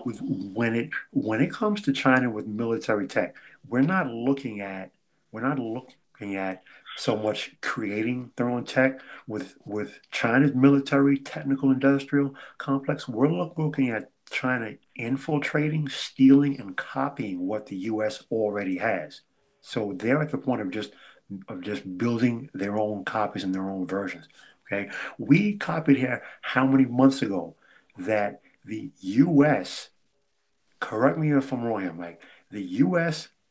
Captured a jet that China copied and built from an American jet. It was the F-117 Black Jet, and we saw it from space. We had a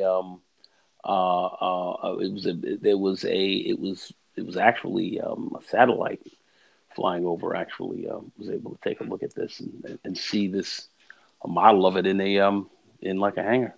Right. So that informs what I said a few minutes ago.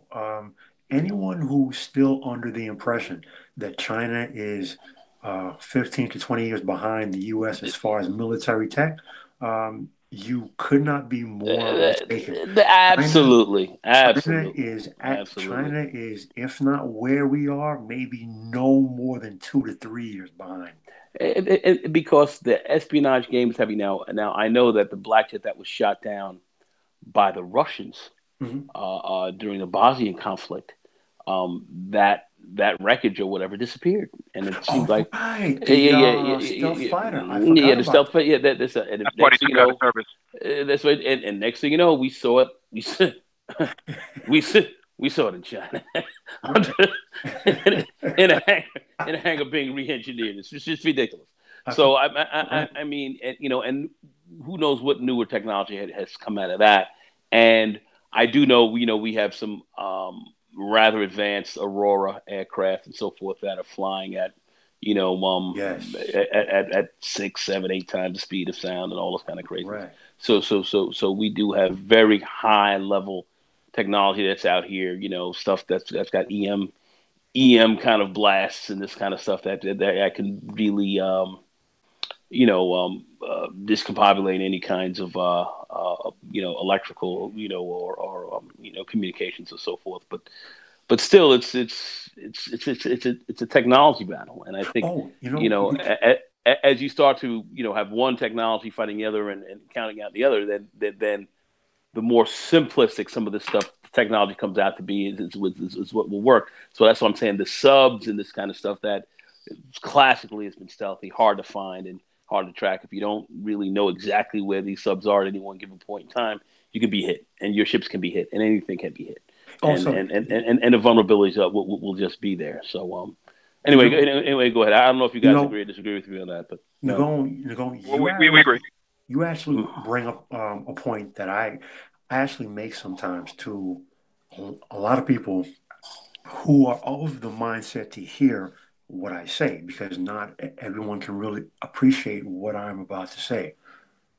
Regardless of how you feel about the social and economic conditions of this country, if you live here, you work here, this basically is your life. You have a vested interest in the security and well-being of this country. All right. So I understand the romantic notion amongst certain people in many circles that America needs to feel this and America needs to feel that, and EMP blasts and chaos and so is going to hit the fan. Understand that sounds good, but appreciate how much you really do not want that to happen. And if that were to happen, do you have the ability and are you truly prepared for everything to really be what you see it is on movies and television? Okay, unless you have the ability to pick up right now after this live stream, board a plane, go to any other country or a part of the planet and continue your life the way it is right here, right now, you have a vested interest in the security and well-being of this country. Now, I am not a super patriot at all. I'm not. I'm just speaking the facts of reality. Okay, so as much as it sounds nice that somehow you feel, because certain things were done to a certain people of a certain ethnicity, and America needs to feel it, and stuff needs to hit the fan. You really don't want that to happen. You really don't. Well, Paul, if I spoke German, if I spoke German, Paul, I would actually want to live in Stuttgart. I wouldn't mind having a few bratwursts, in the morning with well, funny with a nice colleague. Mike, I happen to be fluent in German, and I actually have the ability to pick up right now. And sprechen Sie Deutsch, huh? Yeah. Was ist das, eh? Sprechen Sie Deutsch? So, that's good. That's good. Guten Nacht, mein Bruder. Chinese copied the Chinese copied Russian planes, Russian either the Sukhoi or the MiG, and their planes kept dropping out of the sky, and they started asking Russia for help. And the Russians said, "We're not going to help you. Stop stealing our technology." You know. Yeah. So Right. the Chinese don't always get it right. Correct. And I believe that we're all, or at least we should now be aware of the fact that the general quality of things that are made in China are shit, for lack of a better term. You know, they do a lot of Go ahead. I'm sorry. Yeah, the Chinese can copy the structure, but they don't seem to have the ability to get them to actually work right. They need Israel for that. We're talking about All right, let me get to this next article. They're talking about going to the moon, aren't they? Who? China, yeah. Referring to Nagom. China or Israel? I'm breaking up here. Can you hear us, Nagom? Can anybody hear me? Yeah, I can hear you. Can you hear me? I hear you just fine. I hear you now, Nagom. Oh, Yep. okay. I was just saying. I said the Chinese they're trying to put some people back on the moon. Is that correct? Yes, by 2025. Okay.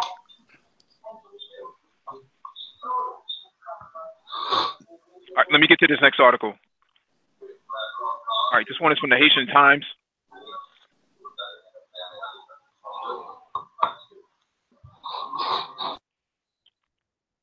All right, this one is from the Haitian Times. U.S. officials silent about American mercenaries released to their custody despite hints of their involvement. Since the return of the detained contractors, the U.S. government has made no public remarks about the case. On Friday, February 22nd, the State Department held an informal telephone briefing for members of Congress and staff interested in the case. In response to the questions about details concerning Americans or what the group was doing in Haiti, the official on the call apparently provided no specifics, but those questions are unlikely to stop. On February 6th, Haitian Foreign Minister Bochet Edmond tweeted a picture after meeting with U.S. Senator Marco Rubio, who has become a shadow Secretary of State for the Western Hemisphere under the Trump administration. The next day marked the 2-year anniversary of Jovenel Moïse's inauguration as president, and was the beginning of the street actions that would lock the country down for the next 10 days.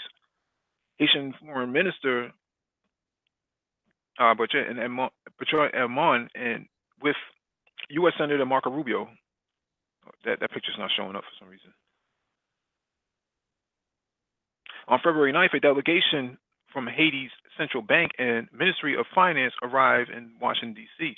Foreign Minister Edmond was also in D.C., and accompanying him were 2 individuals, Charles Jean Jacques, a government official in charge of foreign development funds, and the wealthy businessman and government supporter Andy Apade.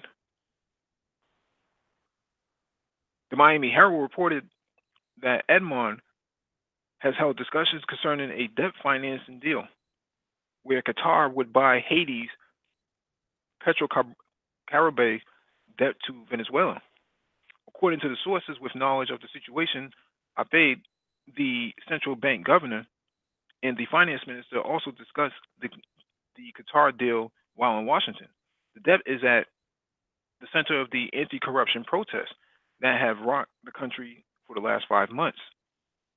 The relationship between the Haitian and U.S. government shifted in January when Haiti broke with years of government policy and voted in favor of a resolution at the OAS, Organization of American States, declaring that the government of Nicolas Maduro in Venezuela illegitimate. Overthrowing the Maduro government has become priority number 1 for the White House and Senator Marco Rubio.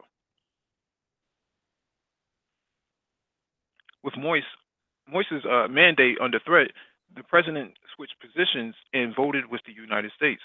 The decision was met with outrage both in Haiti and among Caribbean leaders. Poor Haiti, they can't withstand the pressure.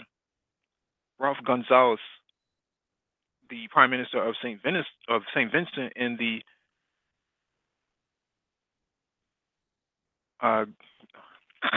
sorry.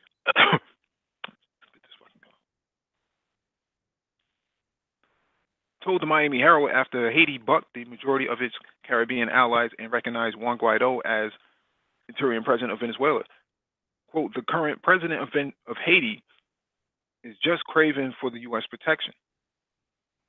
That's all. This guy came to presidency entirely unprepared, Gonzalez added. But it is clear that the Haitian government is seeking to turn the goodwill generated from its OAS vote into U.S. support in its own political crisis.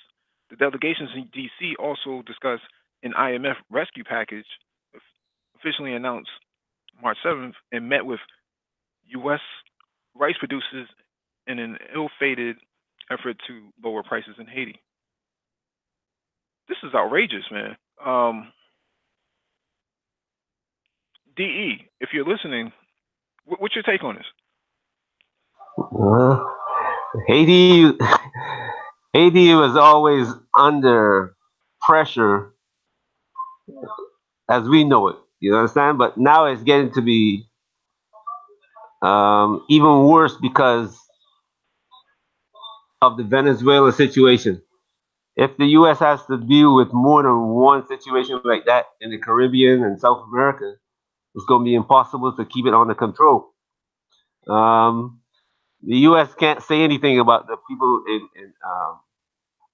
that they sent down there and were caught because otherwise, allies going to find it difficult to support them because now the whole world, if the U.S. says they're ours, the whole world going to come out and say, well, we believe in what's going on in Venezuela that you are at fault.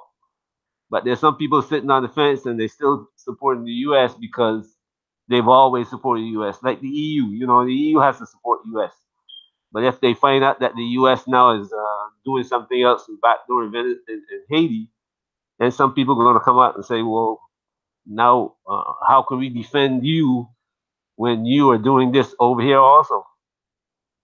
But Haiti is a state where the U.S. is using Qatar to make the deals that they can't make.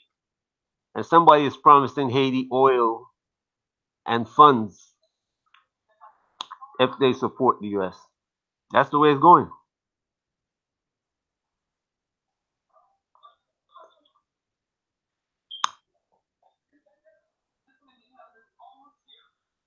Hello, anybody there? Yeah. I would have to agree. Give me I think that's exactly what's going down. Wow. Go ahead, Lionel. Go ahead, man.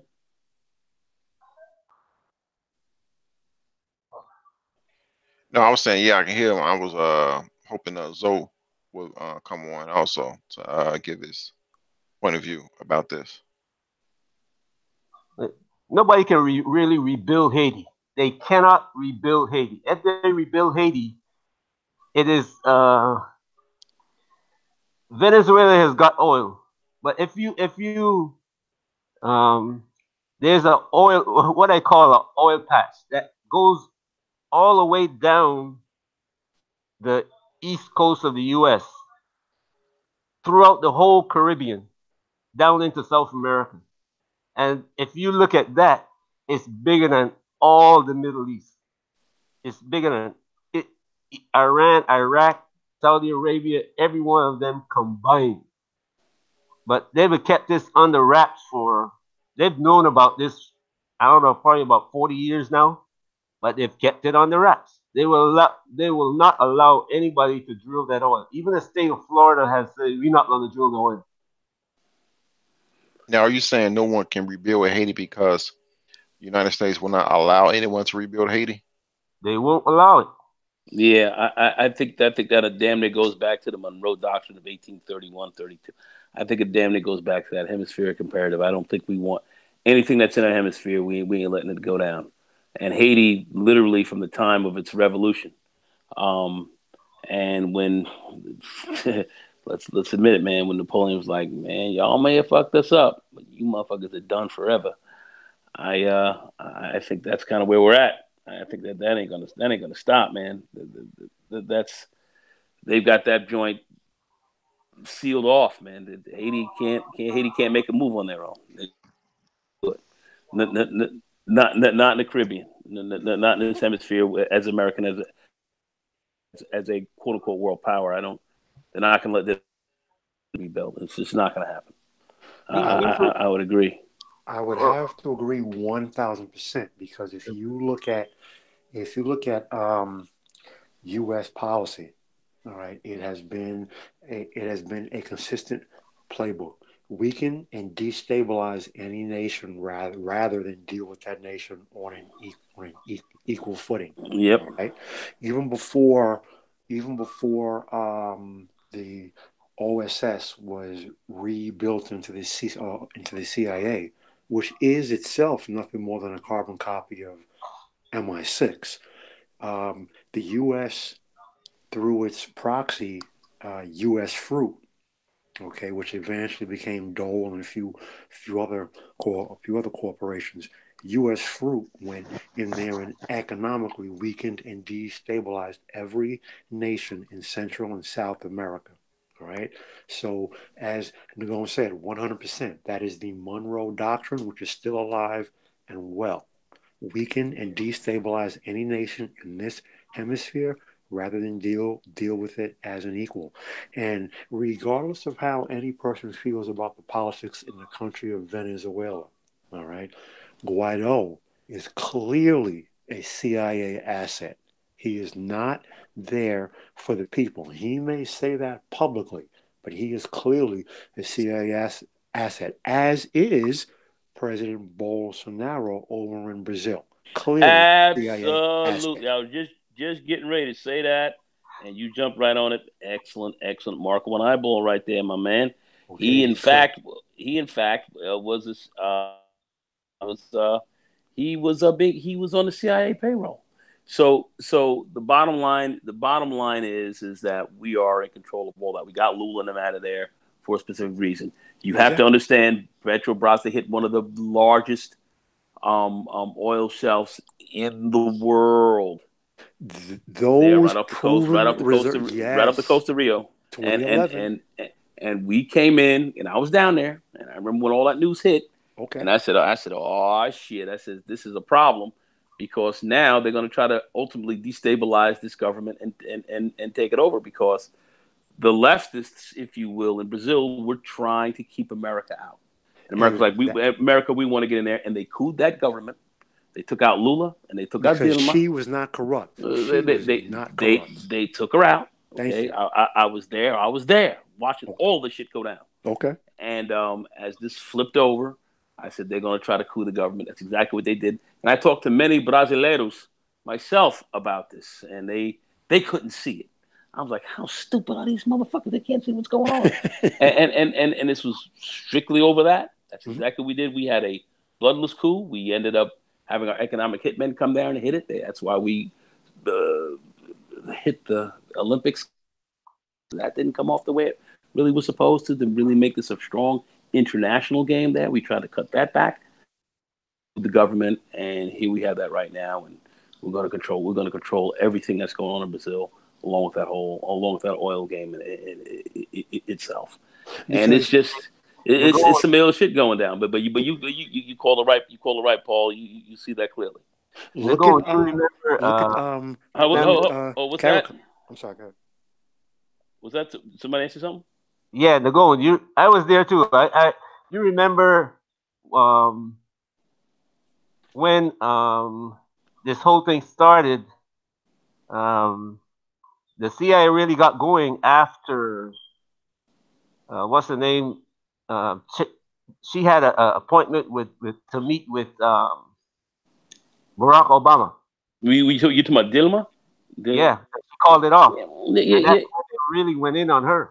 Yeah. I mean, it was a problem when that oil got found. It was a problem. Because now you're talking about they are going to be totally independent of any energy sources anywhere around the world. They could be now a power with respect to an energy power. Let's be honest about it. and they're sitting right to the south, right to the south of us, country that we basically have a lot of control over. And then they're like, literally becoming Saudi Arabia yeah, in 6 months. in South. That's how much was discovered. They're like, this ain't happening, y'all. You Hey, think y'all gonna run like that? Ain't gonna happen. But anyway, go ahead. I'm sorry. hey, Jack, you got anything to say about this article? Yeah, I think I've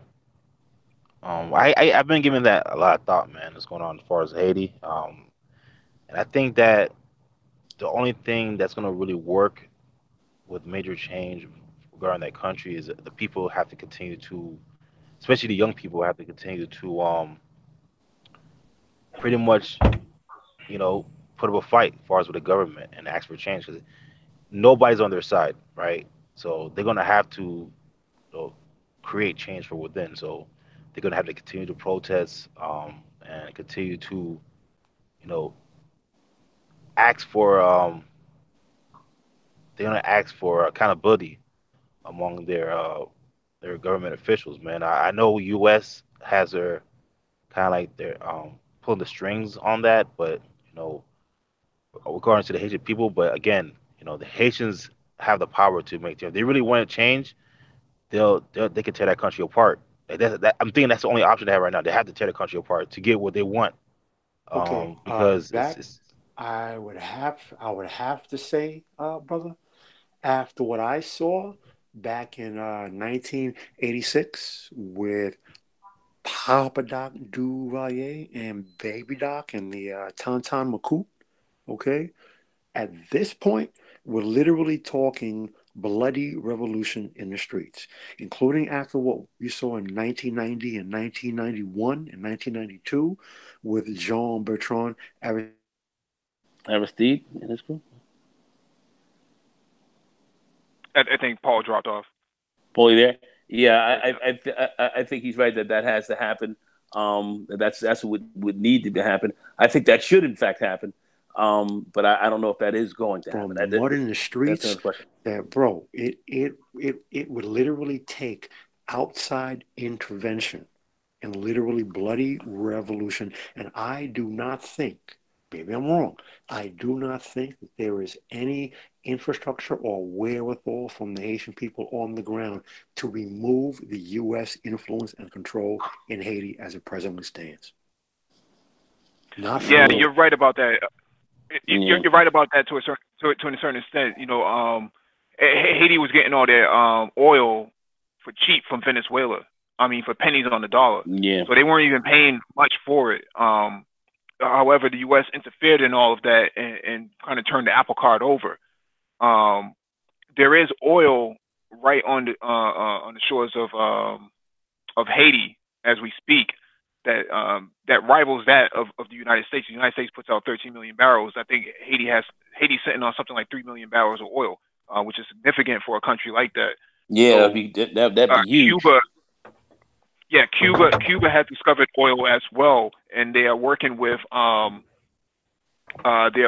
Russians as well as Mexican investments inside Cuba has allowed this to actually take place. But the United States has threatened to actually attack any oil refineries or rigs that would actually be propped up outside of Cuba. So a lot of this is a lot of U.S. meddling is actually causing a lot of the instability that's Yep. happening on the ground, and not so Yep. much of the Haitian people and the corrupt politicians, because the corrupt politicians are no more than U.S. Cronies. So that's Yep. exactly what's happening. You know, it's What could happen? I There, know. Go ahead. excuse me, I haven't finished. What's also happening is that Dominican Republic has a lot of gold in it, just like Haiti has gold in it. The only difference is Venezuela is getting gold at 70% of the value, and they're splitting that. They're basically splitting the gold with the Dominican Republic. Now they tried to work out the same deal with Haiti, and unfortunately they haven't been able to get that 100% squared away. And I think the Ecuadorians and the Brazilians, as well as the Chinese, have been able to infiltrate and get their way in there and siphon some of that gold out of the ground, as well as Hillary Clinton's brother, Tony Rodham, who has been ravaging the country for the last 10 years or so. Yeah. Exactly. I only personally know like a handful, but I indirectly know quite a few, of Negroes who got very, very rich after the hurricane, earthquake, whatever happened in Haiti, when Kanye did his thing on that NBC thing like about 10 or 15 years ago, who got very rich with all the money that was pouring in, and it went over there to set up charities or set up this, and said that we're going to go in and help the people, and there was that whole problem with like folks saying, hey, everybody's donating money. There's like, a couple $1 billion coming in, but the folks on the ground aren't seeing anything. There were a lot. I mean, there were a lot of people who got paid to. There were a lot of people exploiting the country, exploiting the crisis. I forgot the name of the book. It was written by a chick, not Naomi Klein. Was it Naomi Klein? I think it was Naomi Klein. Something disaster or what or whatever. To like when these things happen, you have these folks who go in there and they take advantage of the situation. But Well, let's engineering not. disaster. I'm sorry. It's called engineering disaster. Yeah, but I forgot the name of the book. But yeah, it was written by a lady, and she was talking about like Latin America. But I know her name was Naomi Klein.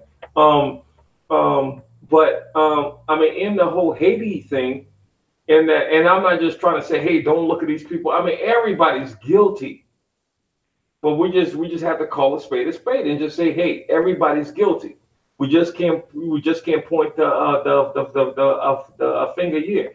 We have turncoats, and we will always have turncoats. And we had turncoats in that country who took the money.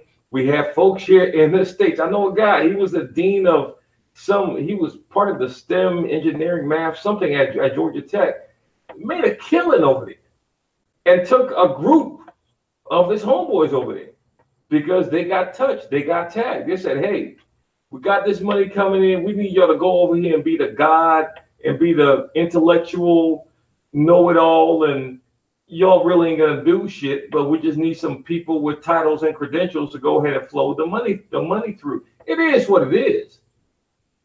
But let's not just say it's just a bunch of crackers going over there and they're doing this. It's us too. All right, I need to get to this next article.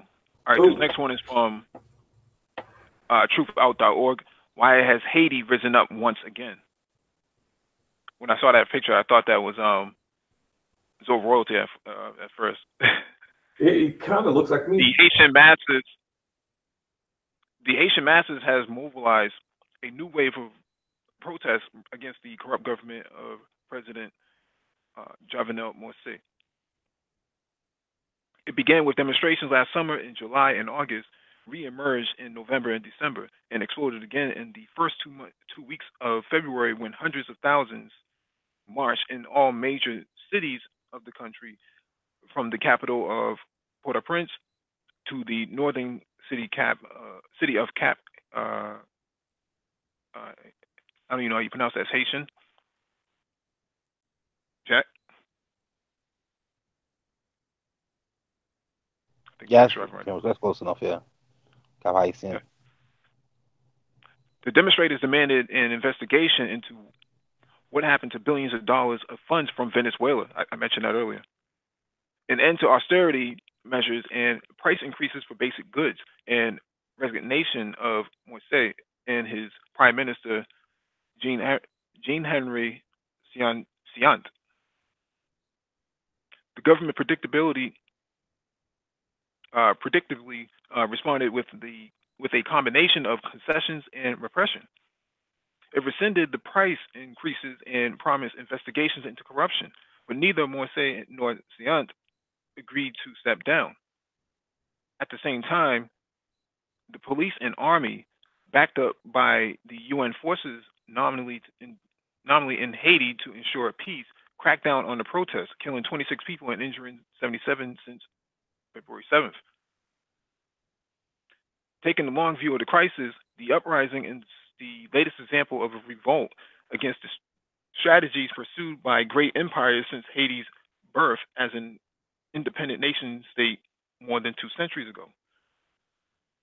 In the more recent past, American imperialism imposition of neoliberal structural adjustment programs on Haiti in the 1980s, followed by 2 U.S.-backed coups against former President Aristide under the project of social reform to address the country's deep social inequality. Now those grievances are again bursting out into the open. The slave revolution led by Overture succeeded in driving out Haiti's French masters in 1804, fending off Britain, Spain, and yet imperialism would not leave Haiti alone. Though the world's imperial powers couldn't directly colonize Haiti, they could compel the Free Black Republic to pay an enormous price for its liberation, isolating it from the world economy, and in the case of France, forcing Haiti to pay $21 billion in today's dollars for the loss of its slaves. These powers also meddle in Haitian politics, backing different factions of the ruling class that has exploited and oppressed the country's peasantry and small working class for the last 2 centuries. The U.S. repeatedly invaded the country to back up its hand-picked autocrats, occupying from 1915 to 1934 and creating a domestic military force with the sole purpose of repressing the Haitian masses. During the Cold War, the U.S. supported the brutal regime uh, Papa Doc Duvalier as an ally against Castro's Cuba. He ruled the country through terror enforced by his own paramilitary force. After Papa Doc's death in 1971, the U.S. backed his son and anointed successor, John Claude Baby Doc Duvalier. This father-son dictatorship killed between 30,000 and 60,000 in order to cement its rule over the course of nearly 30 years. Under the influence of Washington in the 1980s, Baby Doc implemented a neoliberal economic program with the aim of turning the country into a giant export processing zone based on exploitation of workers drawn out of the peasant majority into the cities. The Duvaliers were one of the most deleterious forces to ever come to that country. They were just, man. Those guys were they were demons, man. Dude, I grew up where a lot of those dudes resettled here in this country, Southeast Queens. Okay, I saw a lot of those dudes, the Tonton Macoute, all right, Baby Doc, Emmanuel Toto Constant. A lot of them dudes came to where I was living in the mid '80s, where I grew up. I know those dudes very well. They are fucked up. Anyway, go. No, I think we got the gist of the article. We understand now that Venezuela has sent a lot of aid, and this is why I laugh at people who say, "Oh, Venezuela is just so poor." Well, not that poor. They've been sending aid to Cuba and Haiti and the Dominican Republic for quite some. As a matter of fact, they've been feeding most of Latin America for the last maybe 10 or 15 years. So, man, they were sending oil. They were sending oil here, man. When Chavez was president, they had things really running really well. They were a huge power. Remember, we tried to coup that country then. It didn't work. But we've been tempted to fucking destabilize Venezuela for quite some time. And that's and we certainly saw that certainly during Chavez's era. But anyway. Venezuela used to supply 50% of the oil used in the United States. Let me repeat that. Venezuela supplied 50% of the oil used in the United States of America. Venezuela is not a poor country. They may not be a first world developed country, but they are not a poor country. Now, really quick, because I know Preem wants to say something. Let me say this. In November of 2018, which is what, 5 months ago, 4 or 5 months ago, a brother who goes to the same gym that I go to, he is Haitian, and he had just come back from a trip to Haiti. I asked him, I've heard reports that all these years after that massive earthquake in Haiti, nothing has changed and things still look the same. What this brother told me has confirmed a lot of reports that I've heard for years. Port-au-Prince has been largely rebuilt. It looks nice. As soon as you step 1 foot out of Port-au-Prince, the majority of the country still looks the same. There has been little to no relief, rebuilding, restructuring, anything. So the vast majority of that 1.2 or 1.5 billion dollars that was reported missing, that was given to the Red Cross, it did not go to helping the country and the people of Haiti, and it went into many people's pockets, as we know, because The including Clinton people. Foundation, for in particular. absolutely, Exactly. including my because my workout partner, who I'm very close with, who I go to the gym with on a regular, consistent basis, he's from there. Mother, family, he's from there. He's Haitian, so I'm very aware of what's going on. Shit is ill. Shit is ill up in there, man. Yes, It's sir. ill. Yeah, as well as Jeb Bush and Marco Rubio have their hands in that whole entire debacle as well. The Bush funded Jeb Bush funded his campaign run the last time around, as well as Marco Rubio has secured his pockets as well. Yeah, Go yeah, ahead, Preem. You want to get it? yeah, yes, sir. I'll be real quick. Yeah, I mean, and it trickles down. I don't claim to be an expert, but ironically, the gentleman that I mentioned here, that was a dean something at Georgia Tech, and he was Haitian. I mean, I don't think, if you were to Google it, there'll be too many Haitian deans at Georgia Tech, but he was part of that thing and had tapped a couple. He was tapped, may have tapped a couple of people and went over there for a couple of years and made a killing. So I mean, it just trickles down. So the Bush and them folks got six, five, like, well, let me say like 100 million. It may have trickled down, 10 million, 4 million, 2 million, or whatever. It's still good money to folks who go ahead and transfer, take the family over there for like 2 or 3 years for, like $2 or $3 million. I mean, it all trickles down. But again, these are people who are actually from there. And then went ahead and signed on to it. But man, the thing I was going to comment on was what y'all was just talking about. And I forgot. Damn. Um, right before this. I'm sorry. When you figure it out, Yeah, when you figure it absolutely. out, let us know. Mhm. De, go ahead. Go ahead, Z. Or go ahead, Jack. Again, like, people coming to my country making millions of my people. Again, like, that's why I explained they need to tear that country apart, Yeah, and they do. Once they do that, right? And yeah, it's gonna be blood, but we shed blood before, right? Correct. Because yeah, nobody's gonna help the Haitian people. They need to tear the country apart. And the youths right right. now are, you Mhm. know what, man?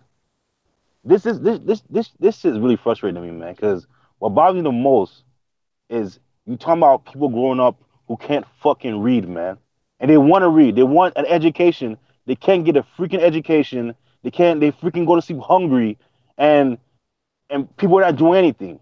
Tear the country apart, man. I'll tear the country apart. Yeah, Dude, what about, no one talks about because listen, no one talks about the government of the Dominican Republic, and they're literally on the same island. It's called Hispaniola. It's yeah, one yeah. island. One Part of the country is DR, other part of the country is Haiti. It's one island. Nobody talks about the government of DR literally deporting tens of thousands of Haitian people, saying, you know what, get out and go back to your country, which is literally the other side of the same island. All right. And the reason why I heard that is because as I've said plenty of times, I've only deal with Spanish women. So at the time I was going through my divorce from my second wife. Lucky guy. So continually watching Spanish language television is how I first heard that the government of DR was about to about to deport tens of thousands of Haitian people. I never heard it in mainstream American English speaking media. Okay, that is a massive problem.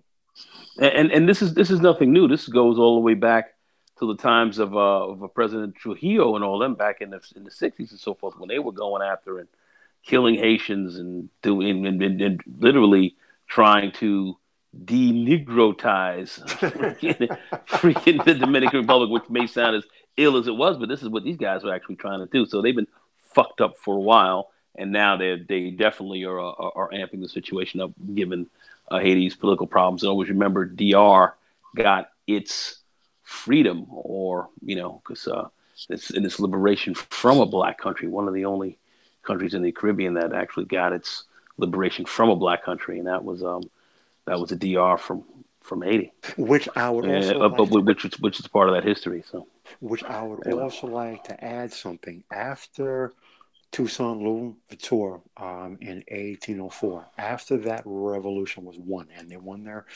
freedom from France. Okay, after that was won, the U.S. government went to the U.S. media, and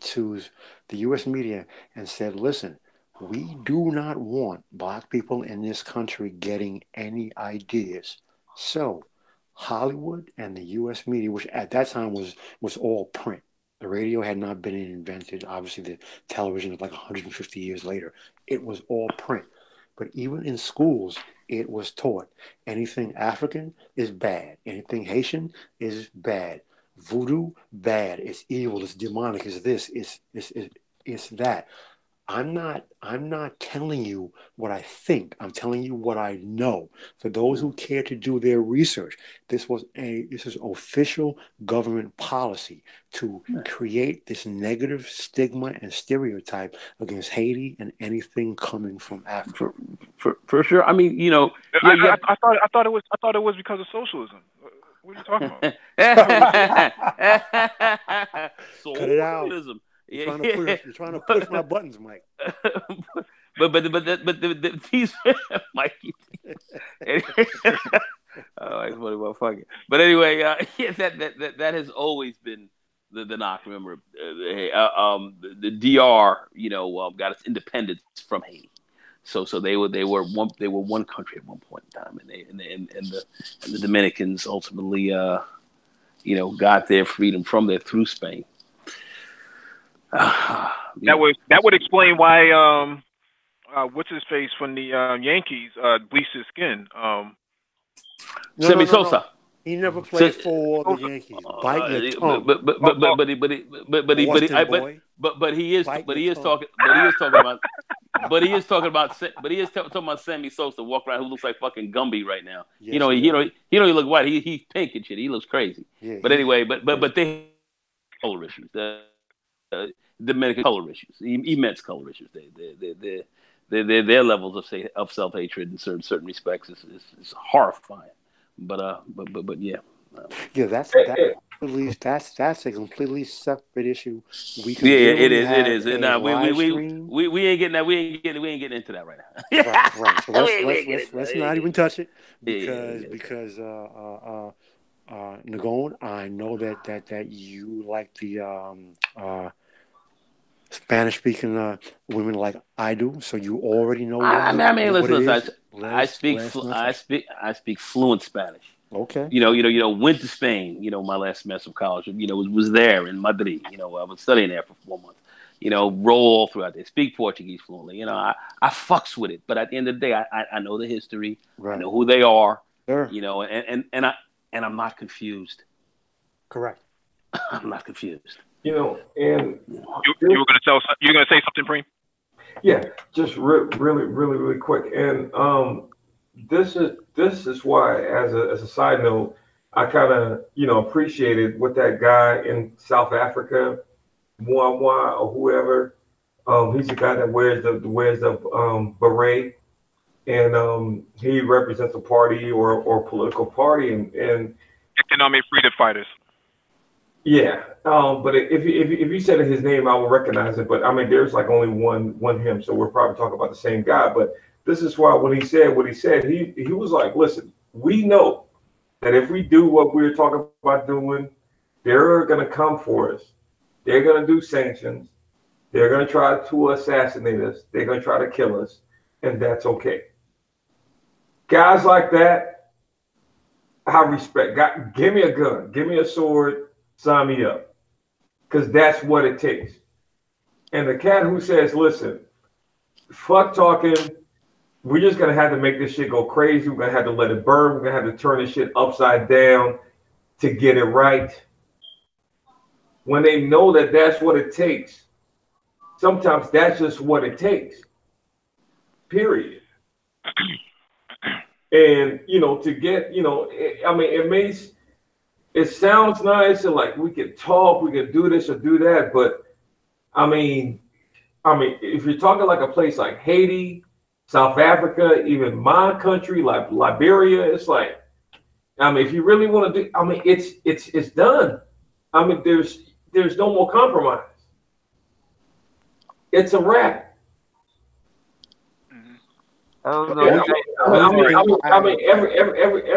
Everything else sounds good, but as we talk about it, motherfuckers are suffering. So it just depends on what side you're on. So it's not as if I'm on and it's not about me, but it's kind of like people want to intellectualize shit when people are fucking dying, suffering, this, that, and whatever. It's like, man, I would just like to add how disillusioned are people actually being about stuff? I would just like to go ahead, Paul, and then D. I would just like to say that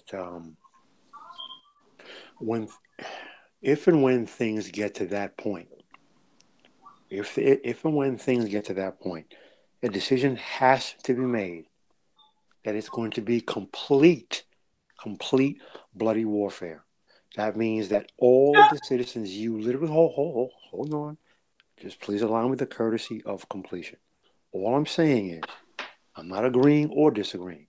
What I'm saying is, if and when things get to that point, we're literally talking full-on military revolution. We're talking to the point of going door to door and arming people, and everyone is fighting, getting as many people in the military as you can and fighting complete and total bloody revolution, the type of which has not been seen for a very long time. Now, short of that, I'm of the opinion that there needs to be more of the intellectual change. Now, if it gets to that point, you can't have any of the intellectual change. It has to be complete and total bloody revolution until everything has been kicked out, overturned, and starting from fresh. There, you can't have it either way if we're talking to that point, okay? Because what a lot of people they believe that there can be some of that, or we just get guns. It doesn't work that way. I just need 10 seconds. 10 seconds. The problem is, and God willing, fingers crossed, toes crossed, that folks are seeing this is the problem with the dialogue and with overthinking this and with spreadsheeting this to death is that you have people saying, well, there's 19,400 of us, but there's only 16,300 pieces of our artillery to go ahead and go around. So we got to hold this off until we get the other 2,786 pieces. It's like, man, fuck that shit. Give me a goddamn rock. Give me a fork.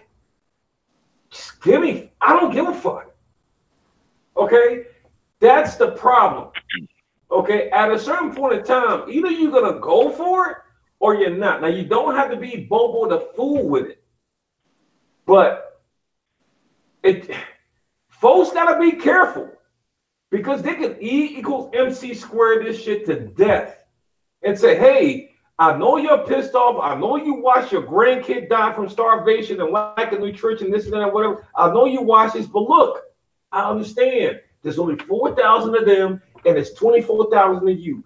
But you only got 3,000 guns, and you don't have no other way. And it's like, look, dude, I'm not living through another 2, 3, 5 years of this to see this no more.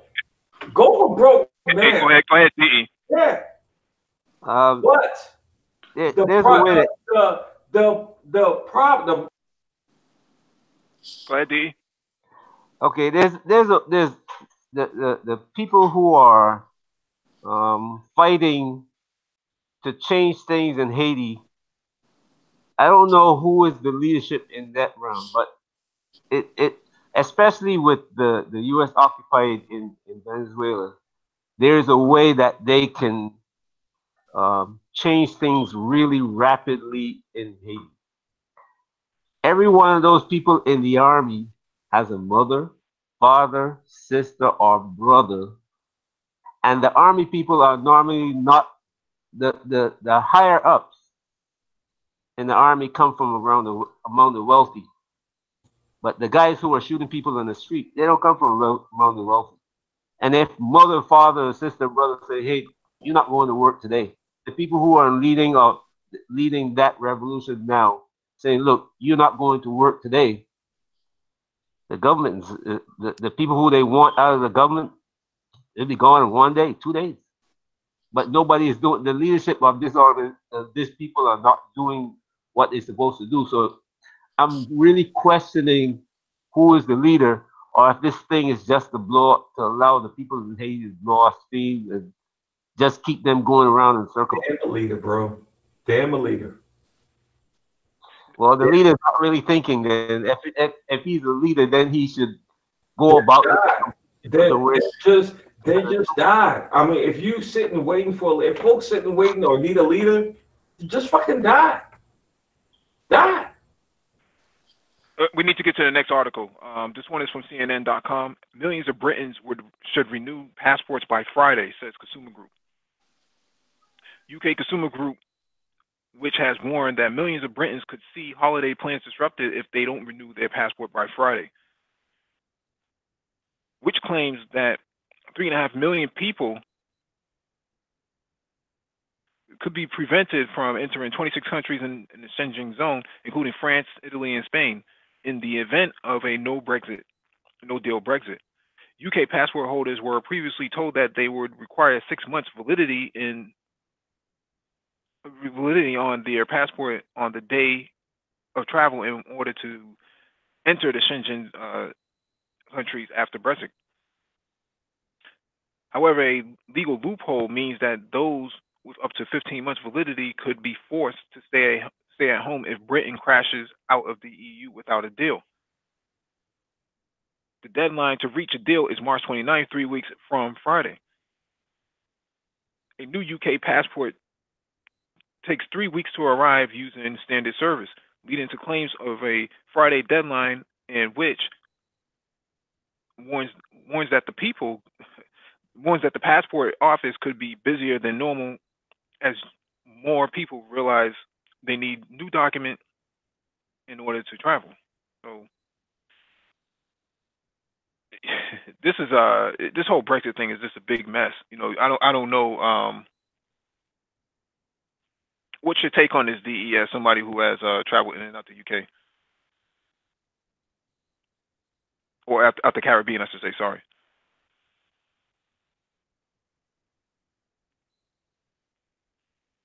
Lionel, can you hear me? Yeah, I can hear you. Yeah, go ahead. Like you said, this is a big mess. This is another one of those things that people may not realize is a byproduct of this situation. As you people who listen to this, they would, as you know, because Britain was part of the EU, people were free to move in and out between Britain and France and other nations of the EU. But with Britain exiting the EU as of March 26th or 29th, 3 weeks from now, without a deal means those people who would leave, let's say, I think it's Dover, England, or not England, but Dover, Britain, close to the shores, and go to France, they may be work in these different countries, and vice versa. People from these other countries may work in Britain, but pertaining to Britons, I think it's pronounced Bretonians, they people plan. People plan to go on holiday in France. People plan to go to holiday in Germany, whatever the case may be. Those plans are now interrupted. Your ability to go to and fro is now interrupted. Your ability to go to work on mainland Europe, Western Europe is now interrupted. this is a byproduct of Brexit that people may not realize, but is a very big problem. And the article said that if you are on mainland Western Europe and you have flights that you need to get on after Brexit, you may not be able to fly, and you are not owed a reimbursement, which means this can cause dissent. This can cause huge. This can actually cause the Gilets movement in France to spread over to Britain. You mean the yellow vest? Yeah, yeah. Gilets, yeah, yellow vest, yeah. Yeah. Lionel is right. The people who actually, the majority of the people who voted for Brexit are the poor people who really didn't understand the political implication of separating from Europe. I'm not saying that they were wrong about voting for Brexit, but I would say this: they weren't so much the poor people; these were the ignorant, kind of racist, stupid motherfuckers who were down with this with May and all them talking all that right wing bullshit, and they were too fucking stupid to look at the to see the damn forest from the tree. They didn't understand what the hell was going on, and they were being ginned up by a lot of by, for lack of a better, fear of foreigners and some level of racism. That's what drove that, you, and and and That's and what Brit. and they fucked up. Do you think it could be a you gotta second understand that referendum? England, Britain is not a country like the U.S. where you have this huge middle class. Um, I certainly understand England. I've been there. um, I'm not going to speak on it like I've lived there, but I certainly know the class system and how things are. You do have a very large working class there, but remember, you can still push a lot of very ignorant ideas yeah, but across, you're working and I think that played a big role in that. Anyway, go ahead. I still have you might family be there as well. working you might be working class, but if you're making, I don't know, suppose you're making 25,000 quid a year, and it's costing you 30,000 quid to live. That's how expensive it is to live in Britain. These people are seeing people from Portugal, even Africa, come over there and succeed, and somebody is telling them, well, these people, these foreigners, the Indians, these black people coming in, they're taking what you're supposed to have. So they Well, for the whole situation that we have right now. And what happened is now when it's coming down to they're hoping that the politicians that they depend on, who told them that everything is going to be okay after we get out of the EU, they're hoping that they make a deal that's still going to benefit them. And the deal that they think is going to benefit them is not possible. And if I was a European and the EU, I would make it that difficult too.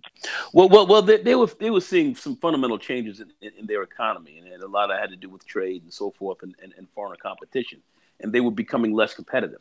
All right, so at the end of the day, they were looking at some, drop offs in their economy, some drop offs in wealth, and you had other foreigners who were coming in who were being very, very, very industrious, working quite hard, staying within their enclaves, making money, really working with themselves. And then you got these cockneys and these other guys all pissed off, saying, "Hey, listen, look at these foreigners coming in here," and their country was having serious economic issues. And once again, when you have economic issues in a country where you're seeing some levels of a recession that starts to hit, and some rather shaky government government policies. But that's Uh, I don't know. I, I don't know if you okay. I'm from Barbados, right? I would just like to say maybe a little more ignorant in those folks. They begin to kind of get a hand in things a little bit, and they start saying, "Hey, hold on 1 second. It's the foreigners. This is what's going on. Let's get." I'm from Barbados. It was Brit. I'm one of those people. My father was an engineer. Mm-hmm. My father was an engineer. Our port, the port that they have in Barbados now, he was the only other guy above him was this Englishman that they brought in to anyway, the only one person above him at that time when he was working about it was this Englishman that they brought in. He left Barbados and went to England. He's one of those people who, if he got a British passport, but if they are sending those people back to the Caribbean now because of this same Brexit thing. The politicians knew what was going to happen, and they were trying to get people out of the country in hope that when it goes down, there would be no backlash. They would say, "Well, you know what? Here is after Brexit, we were able to get all these people out." They couldn't try it before Brexit because the EU says that they couldn't, that England can't do such things. There are rules in the EU that don't allow this to happen. And I'm not necessarily fine. I'm uh, really not. No, he's right. About what you're saying at all. Nagone, he's right. He's right that there's protections inside the European Union that the British don't agree with. I'm not disagreeing with that. I'm saying that, you know, when we start to look at, you know, the economies, look at the British economy, look at their, look at some of the issues that they've had with their budgets. Look at what was going on economically in the country. Just look at what's happening economically in the country when you're looking at recession. That's what these guys were looking at, and they turned towards and saying, well, we got to break away from Europe to save ourselves and all this kind of craziness. And a lot of how would I say, xenophobia and so forth was pushed forward to really push this idea forward, thinking this would be a saving grace for the country, and that has not been the case. Okay, that was Nigel. That was not. Sorry, xenophobia didn't just begin. I was living in the 70s. No one's saying this is something new. I'm saying this is something that was ginned up, that you see that becomes more intensified as economic as economic situations tend to bring forward when things get a little bit worse. They blame the foreigner. They tend to blame the foreigner. We saw that in Greece and all places. We even see it here in the United States.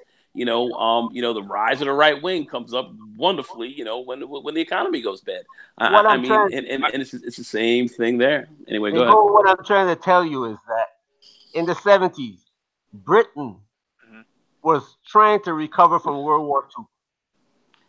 And all of these people from England, from Pakistan, India, Caribbean, came to England to work in their economy. How are they trying to recover?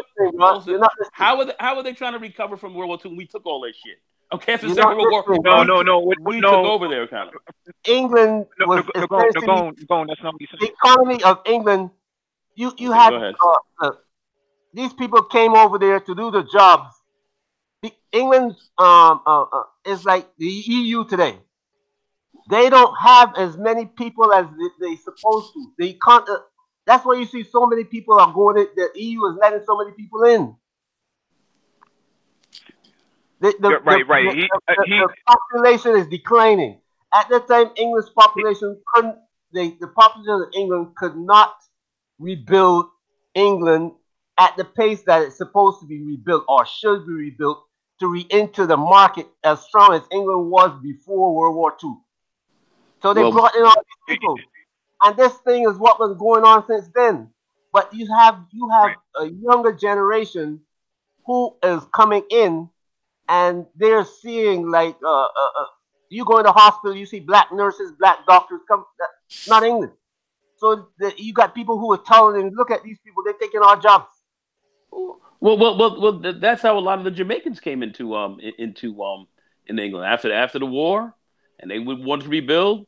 They needed workers. They were part of Windrush. And exactly, and they brought a lot of West Indians in. A lot of Jamaicans came in. During that period, and some other Africans, but Jamaicans they made that move over in England specifically for that reason. And they weren't liked. They weren't embraced. So they had to have their own enclaves but they came in large numbers to help to rebuild England and do a lot of what was and a lot of the monies that were actually given over to England literally from the Marshall Plan. To be quite frank with you. There's a great movie by Denzel Washington when he was really young, called For Queen and Country, that explains everything that you're all saying. I think it's set in it is set in the 80s. I think mid 80s. It's not. Yeah, I think late 80s, early 90s. But it's called For Queen and Country, that talks about everything that you all are talking about. And also, I had a Nigerian friend that said that there's a running joke in the Nigerian community that England is Nigeria's backyard because of so many Nigerians going over there. Yeah. I mean, to help. Well, they needed all of those people after World War II to help rebuild the country, which is what the Windrush Project was about. That's what and a lot of those people did not get proper documentation during that time, and now they're using that as a justification to say you're not a real British citizen, so it's time for you to leave amidst this whole entire Brexit deal, because the European Union doesn't allow the deportation of those people, because when the European Union was trying to rebuild itself, it brought a lot of the Africans from Algeria and Morocco and a lot of Middle Eastern countries to help rebuild Europe at the time. And a lot of those Arabs that came over there actually ended up staying there, and which is how they got their demographics where they are right now. But they won't send those. They won't send those Arabs back. But the British wants to send all of the black people back. And they're talking crazy because you have a lot of black people who own houses, who own property, own land. How you going to disenfranchise? That's one of the big pieces you had there. See, you didn't have a social service center where these guys were getting welfare and all that kind of shit. Jamaicans didn't have that. So they had to work, buy, and create businesses and own land and that kind of stuff on their own in order to stay there. So that's why when they're talking this craziness, that's why you look at people about right now. I mean, and that got ginned up heavily during this whole Brexit thing. But then again, I saw the Queen and all, the Queen, all of them sit there and get this quasi black brought up in here, married. Next thing you know, well, since we left Brexit, now let's go back to our old Commonwealth nations and see if we can kind of put together our own common market once again to see if we can survive through this Brexit madness, because this Brexit shit is not really working out the way that we would think. So now we're gonna have to hook up with some of these older black countries, all these other that used to be a part of our empire. Now that they're Commonwealth, let's see if we can start working with them again and get a new kind of British common market back going again to kind of supplant for what's happened on this debacle. So they were fundamentally fucking up. But anyway, go ahead, Lionel. I'm sorry. So what Mike just said. Go ahead. Can you hear me? Yes. Okay. So what Mike just said, that movie talks exactly what he just said. Denzel was from the Caribbean. He fought in the Falkland Islands War, and he wants to renew his passport, and they told him, "You're not a British citizen." And he was like, "What do you mean? I've been here all my life. My parents came here, and I fought. I was in your army. I was in your war."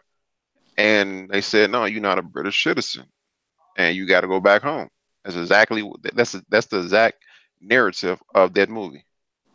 Yeah, that's right. A lot of these people, which is crazy. Like I just said, I'm speaking from my father's point of view and my own point of view. They were told when Barbados became were given their independence. They said, "Look, if you are a Barbadian and you want to live in England, just go before the date of independence. You are a British citizen.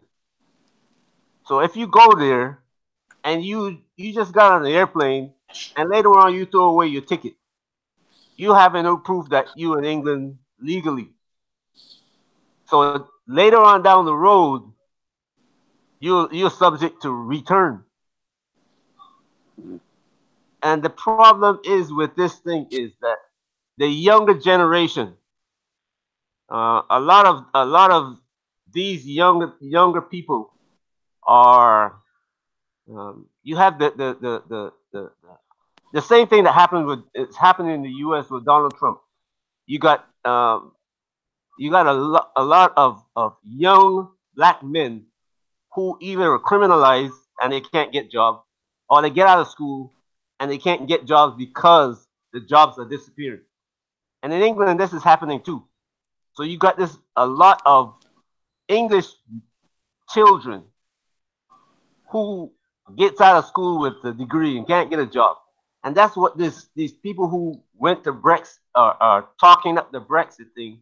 They were talking to these people.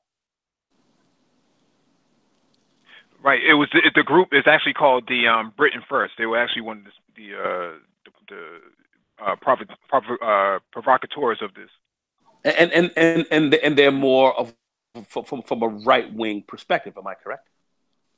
They're very right wing. They're actually very much so. Very much so. They're not really a right or left. Yes, they are, man. Come on, bro. Come on, you're saying it, but it's not really a left or right wing thing. I live in a part of England that is called the Northeast, and Notting Hill. There used to be a lot of factories in that area on Northeast London. All those factories disappeared. All of them are gone. That has nothing to do with left or right wing. Yeah. But if you walk through some of those areas, they'll be like, "I'll come and get you, you fucking wog," and your ass will be running for your fucking life. Right? I think what he's saying. Keep it real. I think what he's saying that these people that are on the street pushing Brexit are the provocateurs, and I don't think he's saying they're the only thing, but they are the provocateurs of the immigration policies. So he's right in that sense because those guys actually came over from Britain to the United States during the Trump campaign and was actually out there marching with Trump. They were actually out there on Trump's campaign trail, and then they went back because Nigel Farage from UKIP was actually on stage with Trump in the United States. I mean, you know, we got to keep it a buck up in this piece. I'm just saying, you know, at the end of the day, the Brexit move ultimately for them was I think we're looking at it kind of was a mistake, and they're looking at that like, we may have to reconsider this, and that's the big issue that's going on right now. I think. No, it's not really a mistake. Is that they didn't get the deal that they expected to get from? I don't know. I think it was a mistake. But anyway, I mean, we can argue. You know, this. I think it's a function of semantics. But anyway, go ahead. They expected to get what they were looking at is that we can get a soft Brexit. Is that we can deal with the EU on an economic level without the tariffs and all that. That the same way we were when we were outside the EU. But then we can go back to our own common market. Because what happens when they went into the EU, the British common market, the British had a system with Australia, Canada, you know, I guess you know about that history, where everybody used to trade through Britain. Like in the case of like say Barbados or St. Lucia or whatever the case might be, the bananas that Britain bought from these countries, they couldn't buy any more because the EU says you have to have bananas of this specification and so, and you had to go by the price. Mike, you got anything to say to that? Yes, sir. You have anything to say to that? No, he's right. He's right in that. Yeah. There is a resurgence of the British Commonwealth now than was before. Yeah. I think they're trying to create their own little EU. That's what I just said. That's what that's when they had this the prince, the one running around with with the Nazi uniform on and married and black bro. They're talking about when they first got married. What did they do? They went on that tour of their old Commonwealth to try to really start to pull that together to make that another. This is their answer to their Brexit. This is a new you know British EU, if you will, or British Commonwealth to kind of put to be a buttress against the Brexit. Everybody's looking at that as though it's a fallback plan, but that wasn't the fallback plan. That was the primary plan. They were planning that we will trade with the EU as a bloc. That's what the British thought they were going to do. They don't have the money. They don't have the money to actually get out. Even if come 2 or 3 weeks from now, they don't have the money to get out. They have to pay 80 billion pounds to get out, or 80 billion euros to get out, and they don't have it. Yeah. But that 80 billion is spread out over a number of years, so well, like I said, not a very good move to step off like they did. A lot of people knew it, and May and them, they took a lot of, they took a lot of heat. People understood that. That's why they took the heat that they did. Anyway, go ahead. Let me knock this out real quick. This one is from Reuters.com. Senator Graham says he will lobby Trump to recognize Golan as part of Israel. Very provocative move. The Golan Heights. Republican U.S. Senator, yes. Republican U.S. Senator Lindsey Graham said on Monday he would lobby the Trump administration to recognize the occupied Golan Heights as belonging to Israel. Graham spoke during a tour of the plateau, captured from Syria during the 1967 Middle East War with Israeli Prime Minister Benjamin Netanyahu. Israel effectively annexed the Golan in 1981, and a move not recognized internationally when it adopted legislation that applied to laws in the area. There is, quote, there is no construct I can imagine now or any time in the future for the state of Israel to give up the Golan, to give the Golan up. Syria's 8-year civil war has at times raged close to the Golan boundary. Graham said he would talk to Trump about recognizing the rugged, strategically located plateau as part of Israel, as it was inconceivable that Israel would ever give it to anyone, given that the threats Israel faces.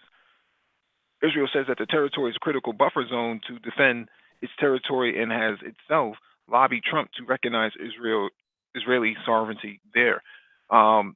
Very provocative move, but Bashar al-Assad said last week that they plan to take back every inch of Syria that has been taken from them, including the Golan Heights. So there's a rush to actually recognize it internationally as Israeli territory, but that's not going to happen because these guys are ratcheting up right now. The Syrian Arab Army as well as the Iranian forces are ratcheting up, and they plan to go back and take that whole entire territory. Well, this is going to be interesting to see how that goes on. A political solution is going to have to be called here. I mean, Israel, that's a very provocative move that Israel is doing. And that's rather expected from the Likud party and of course from Netanyahu and those ultra right wingers as far as that's concerned. Fair enough, but I think that's going to be a tough one. That's a powder keg, and if they want that going off in there like that, I don't know. I don't know if we really want to see that, but I know that may give some impetus to try to move in and invade Iran and all this kind of craziness and just totally destroy the whole region in something that I don't know if we'll be able to control, and then bring in other forces such as Russia and China as well. This could be this could be very, very, very, very, very bad. Pressing this, but let's see how the politicals handle this. That's what I want to see. Let's see what kind of political solution would be handled here. Will be handled this way besides war. Mm-hmm. Lionel, you have anything you want to add to that? Nothing more than what the article stated and what you stated. You kind of stated why they want to recognize, why they want Trump to recognize the Golan Heights as a part of Israel is because, excuse me, per their intelligence, they know Syria is ratcheting up to take back the Golan Heights. So it's nothing much more you can say about this other than what you in that article just stated. You think Syria will look to really go hot on this? I mean, or is there a political solution here? What's the end game on this? Does anyone have any speculation? There's resources inside that part of the Golan, and Israel is trying to exploit those resources.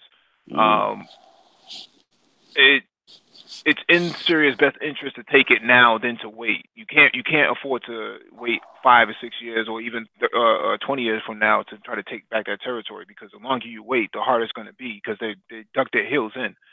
they've already started putting Israeli settlers or Jewish settlers inside inside that region. So the idea here is to actually take it from them while your military is in go mode.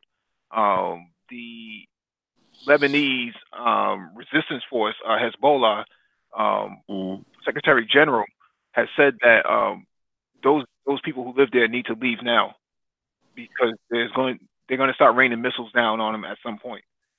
Can Syria take it? Yes and no. So they couldn't do it by themselves, but they could do it with the Iranians, with the help of the Hezbollah resistance force, and they could do it with the Iraqi forces that that are sitting on standby right now. There's a lot of Iraqi militias, 100,000 man militia that is sitting in Iraq right now that is waiting for another fight because they're getting paid to go out there and fight, which is why they don't want to really get rid of ISIS. They want to keep ISIS around, to keep shuffling them around the country to justify getting paid as mercenaries. But at the same time, that actually gives them momentum to go push their way into the Golan and into Lebanon and actually push Israel out. Would Russia play any role in this in a back end way, being that they have interest directly involved with Syria? They would have to negotiate something with Israel. Israel won't be able to stand a fight right now. They're not in any condition to fight. The F-35s are on the ground. They can't get them off the ground because they're not working. There are 10,000 missiles inside Lebanon pointed at Haifa, Tel Aviv, and Jerusalem. And then you factor in that there are ballistic missiles coming out of Iran that they demonstrated last summer that can reach from Iran all the way into Israel. Yeah. So there's a lot of stamina on the side of the on the resistance to actually take it back from them now. Israel wouldn't be able to put up a fight for it for very long. It may not be worth it in their regards. So you don't think Israel could put up a fight? No, they'll lose. They'll lose that fight. It wouldn't be worth it to them. They lost to Hezbollah, so they lost to. Yeah, they did. They sent 90,000 troops, right? They sent 90,000 troops into Lebanon and lost to 10,000 guys. So that's a sign that Israel's really not prepared for that. Mike, So Mike, help me out. Educate me on this right here. So Israel will lose that fight based on what? So anything with Hezbollah, that was a different time, and there may have been a ground warfare, but they would lose this fight. That was 10 years ago. What? That was 10 years ago. Okay. They will lose this fight because they're dug in. Because they're dug in. It's hard. Israel sent those tanks. Israel sent their tanks up these goat paths, and what they found out was those tanks were too big to maneuver. And what these resistance fighters did, they hit the first tank, and they hit the first tank, and then they hit the last tank, and then they trapped the other tanks in the middle, and basically destroyed the rest. So the war is by people coming in on Israel state or about Israel going out?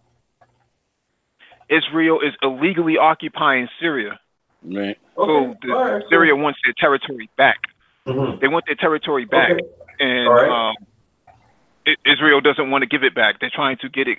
They're trying to get Trump to actually sign off on it. But the problem is that no one else is going to recognize it, even if Trump does sign off on it.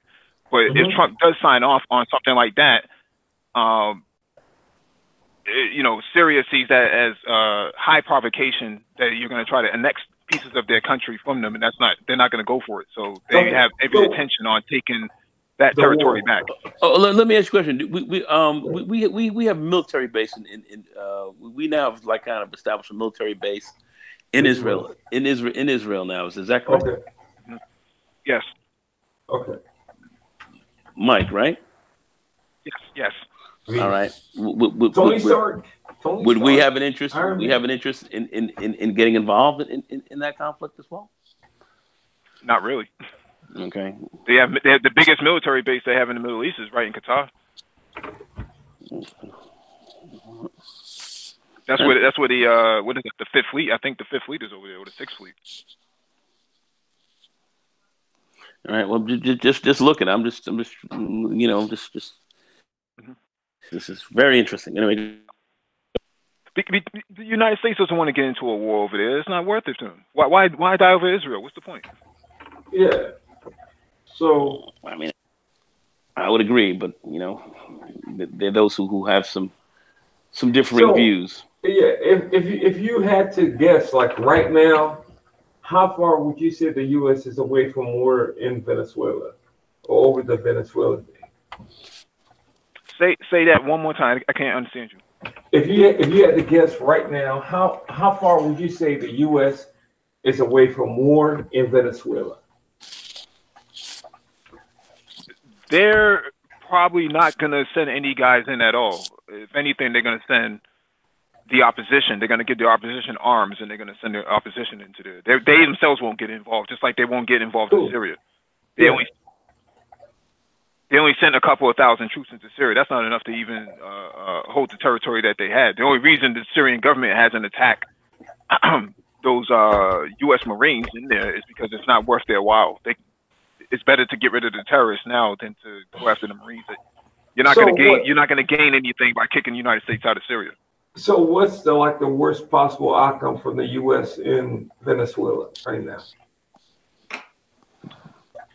What do you mean? The worst possible outcome. The worst possible outcome is that you'll have a conflict in the region, but the idea is Syria and Venezuela is two different areas. Syria has a lot of desert and a lot of flat land, so it's easy to bust right through there and go set up shop like they did. In Afghanistan, the difference in Venezuela is that, well, the difference between Venezuela and Syria is that Venezuela has a lot of jungle. You got to traverse a lot of that stuff, and you're not going to get your tanks through those, through those areas in the same way.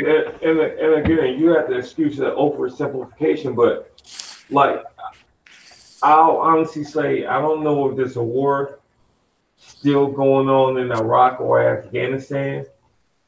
There might be. But is there? No, there's troops there, but there's no full-fledged war. I mean, no one's. I mean, the Taliban is not launching any immediate attacks. Yeah, so when I'm asking for the worst possible outcome, it's just some shit that would resonate with the average person. It's a little different. It's a little different because Maduro has a majority of the country behind him. Yeah. It's a little different. Maduro has the majority of the country behind him. He's not going anywhere anytime soon. Yeah. I mean, I seriously do not see U.S. troops on the ground, at least not publicly. I'm of the firm belief the CIA is there, the Green Berets are there, Special Forces are there, specifically Force Recon is there. Rangers and Delta Force. Well, Delta Force, not Rangers. Mainline U.S. troops to where the whole world can publicly see U.S. troops. We're not going to see that. That's not the way the U.S. plays the Monroe Doctrine. This is a game. This is an absolute game. Okay, they will use proxies, or if the U.S. sends troops, they're sending special forces. They're not sending mainline troops for the whole world to see. That's how this game is played. The same exact way I'm sure that British SAS is there. I'm sure that MI6 is there. I wouldn't be surprised if Russian Spetsnaz is there. But we're not going to see mainline troops. You're not going to see that. That's not how that game is played. Nope. Yeah, you're right about that, Paul, because British have a battalion over in the Falklands, so they're not that far away. And you also take into consideration that they're going to train those opposition and Colombian cartel members who are ruthless and looking for a fight. They're gonna give those guys all the weapons because you saw them using Colombian cartel members in the Yemeni war. Yeah. That's what the Green Berets do. The Green Berets' purpose is to go in and train the counterinsurgency, train the rebels, whatever name you want to give them. That's what the Green Berets do. They're the ones who go down there and they train the locals in weapons and tactics. Somebody's got to do it, man. That's what the Green Berets do. That is their purpose. Yeah. Somebody has to do what? I mean, like, there's like, for the sake of being generic, like levels to it. So maybe the first, the third, fourth, whatever. I don't know, sue me. So I mean, you would have a class of folks who are like trained at a certain level, and you send them in first, and then you got a group, you send them in second and third and fourth, or whatever. Well, they're not going to get it. They're not going to get in. They're not getting into Venezuela. They've already locked down the country from a military standpoint. They're not getting in. True. And yeah, it's possible. Absolutely, I agree. I don't know. I don't know how old you are, so I'm not going to make any assumptions. But I will point to the Iran Contra affair and the Sandinistas and the Contras. Okay, that was U.S. Army Green Berets training them, arming them. U.S. military intelligence, providing them with intel, and of course the whole Iran Contra thing, paying for the weapons. So the weapons were not coming out of direct U.S. stores, so that there was no direct paper trail. Okay, that's how this game is played. It is insidious, but that's how everyone plays this game. The British created it. All right, the CIA copied and molded themselves from MI6. Counterintelligence was created by the British. So the U.S. have been doing this for decades. The British have been doing this for 200 years. Okay. Right? They have perfected this. That's how this game is played. Mm-hmm. Yeah, I mean, we've been doing it a long time. We've been doing this a long time. This is absolutely correct. Working some of that even in Vietnam with respect to the Laotians and everything else like that, and bringing them out. It's just so much of this stuff has been going on for such a long. It's a business model now. I hate to call it that, but it's a model. It's a model that we use, Absolutely. and it's the same almost in every part of the world that we employ this. It's the same model. Go ahead. And it works in Maduro's favor in this instance because he can justify that it's not him that's at fault for the economy. He can just point to the United States. He can point to Colombia. He can point to the traders in Brazil, because Bolivia is on the radar right now too. They plan on taking down Bolivia as well. Try to get a 2-for-1. So they can just point to all the bad economics and say, well, it's not socialism. It's not me. It's the white man. The white man. Because you have to remember, but you have to remember here that the people who are in opposition are what we would consider to be the supremacists. They're basically the rednecks. Yeah. And they're using Guaido as a brown skin. Exactly. I mean, okay. They're using Guaido as a as this brown skin face. He's the token Negro down there on their side for their agenda. But I beg your pardon? Yeah, exactly. So rednecks, niggas, it's the same shit. So people, So people can say he represents, or it's the same thing. I mean, if we're really gonna get honest about this, it's about pieces on a board. I'm not saying it's right or it's wrong, but that's just how it's looked at. So switch out the name, swap the name redneck for niggas. Now, it's just pawns on the board that's being played. Let me get to this. Go ahead, Mike. Yeah. I need to get to this article. Okay. This one's from Al Jazeera. I got one more to go. This one is from AlJazeera.com. U.S. President Donald Trump extends Zimbabwe sanctions by 1 year.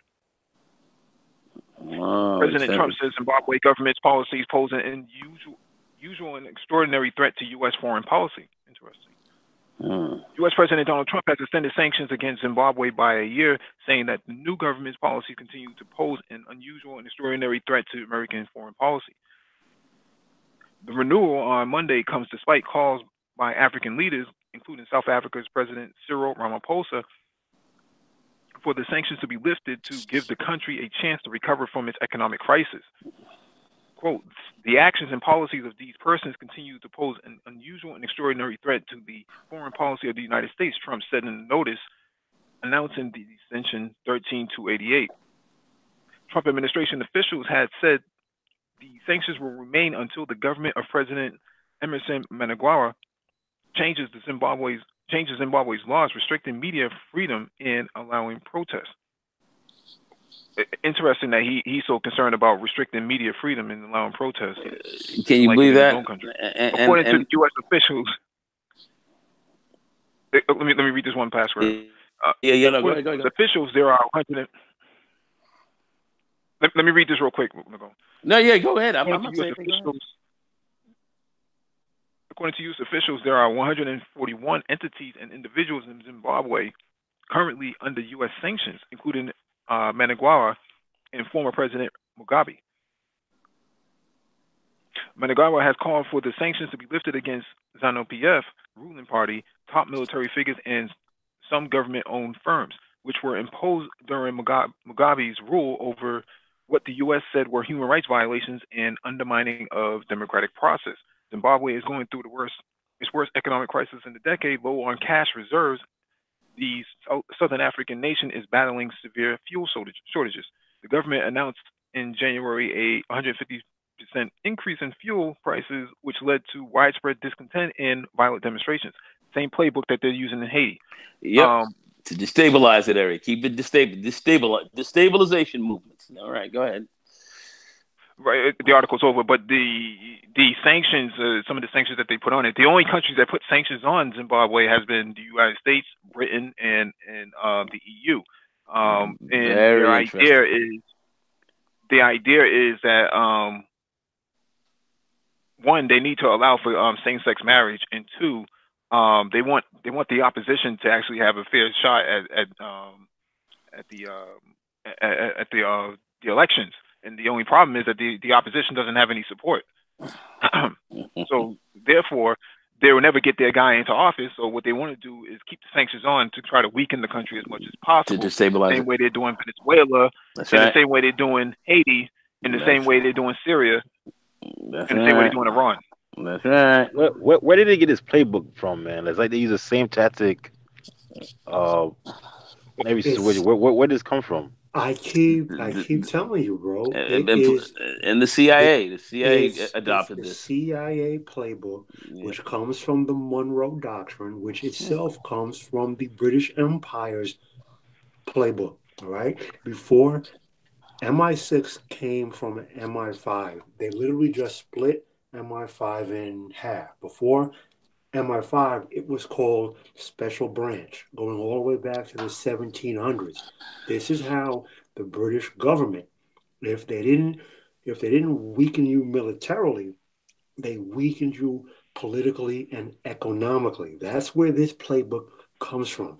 That's what I'm saying. It is literally 200 to 300 years old. The United States has just copied it and just perfected it the same way Britain perfected it, the same way the KGB perfected it. All right. This is, this is a real life version of the television show Game of Thrones. It's all a game. Everything you see publicly, it's all a game. It's all about maintaining power. Standardized destabilization tactics, and this is what they've been running. They've been running this a long time. It really goes back. It goes back towards the to the Roman Empire, to be quite frank. But it's been around for that long. It's been around that long. So, yeah, man. Same old. I find it very interesting that Trump and them are playing that game there right now to destabilize. I find that quite interesting. No surprise. Can I add a little? This might appear to be. Well, Zimbabwe won't do what we say, so we are going to continue pounding it. But you got to look at the fact that the Zimbabwe economy is destroyed. Otherwise, the president would not have been replaced.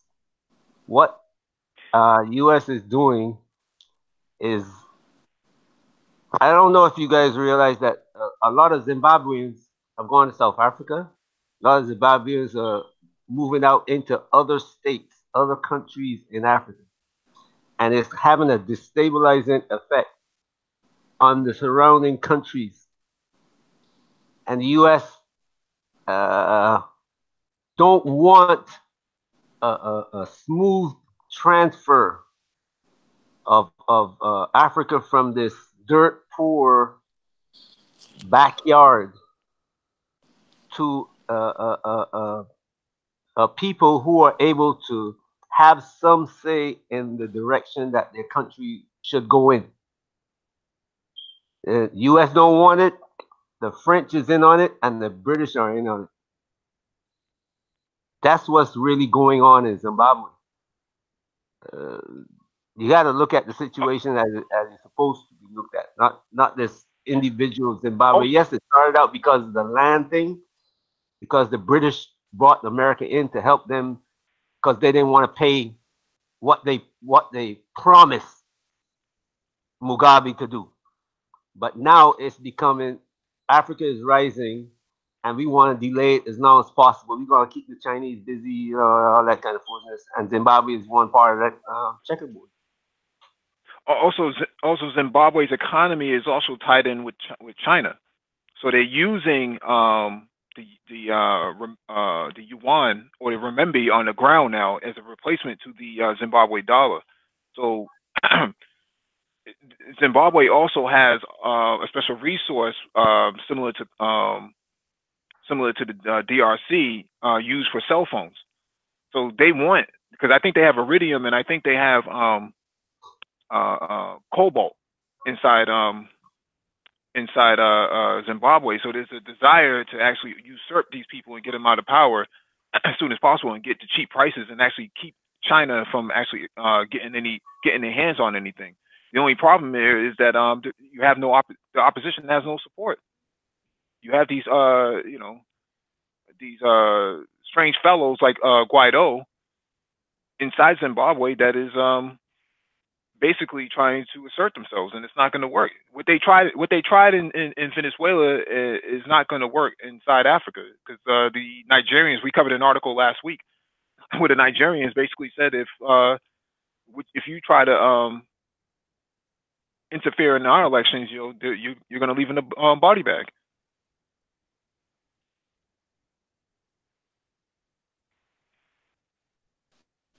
I like this. Rightfully so. Let me knock out this one article right here. Reuters: China offers to help Venezuela to restore power. China offered on Wednesday to help Venezuela restore its power grid after Nicolas Maduro accused U.S. counterpart Donald Trump of cyber sabotage that plunged the South American country into its worst blackout on record. Maduro retains control over the military and other state institutions as well as backing of Russia and China, has blamed Washington for his nation's economic turmoil and denounced opposition leader Juan Guaido as a puppet of the United States. With the power blackout in its sixth day, hospitals struggled to keep equipment running, food rotted in the tropical heat, and exports from country's main oil terminal were shut down. Speaking in Beijing, Chinese Foreign Ministry spokesperson Lu Kang said China had noted reports that the power grid had gone down due to hacking attack. So for those of you who said that, tinfoil hats and all the stuff that I was saying earlier, you have the Chinese saying the same thing now.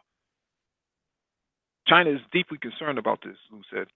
China hopes the Venezuelan side can discover the reasons for this issue as soon as possible and resume normal power supply and social order. China is willing to provide help and technical support to restore Venezuela's power grid. Power returned to many parts of the country on Tuesday, including some areas that had not had electricity since last Thursday, according to witnesses on in social media. But power was still out in parts of the capital of Caracas and the western region near the border with Colombia. Information Minister Jorge Rodriguez said power had been restored in the vast majority of the country. The blackout was likely caused by a technical problem with the transmission lines linking the Gori hydroelectric plant in southeastern Venezuela to the national grid, experts have told Reuters. Maduro has blamed Washington for organizing what he said was a sophisticated cyber attack on Venezuela's hydroelectric power operations. Excuse me. Paul Bryant, you have anything you want to add to this?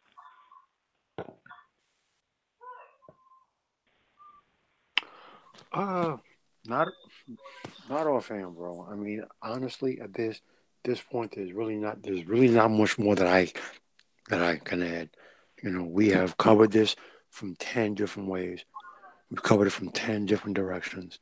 I mean, Are you sure it wasn't a guy in the facility slipped on a banana peel or something like that?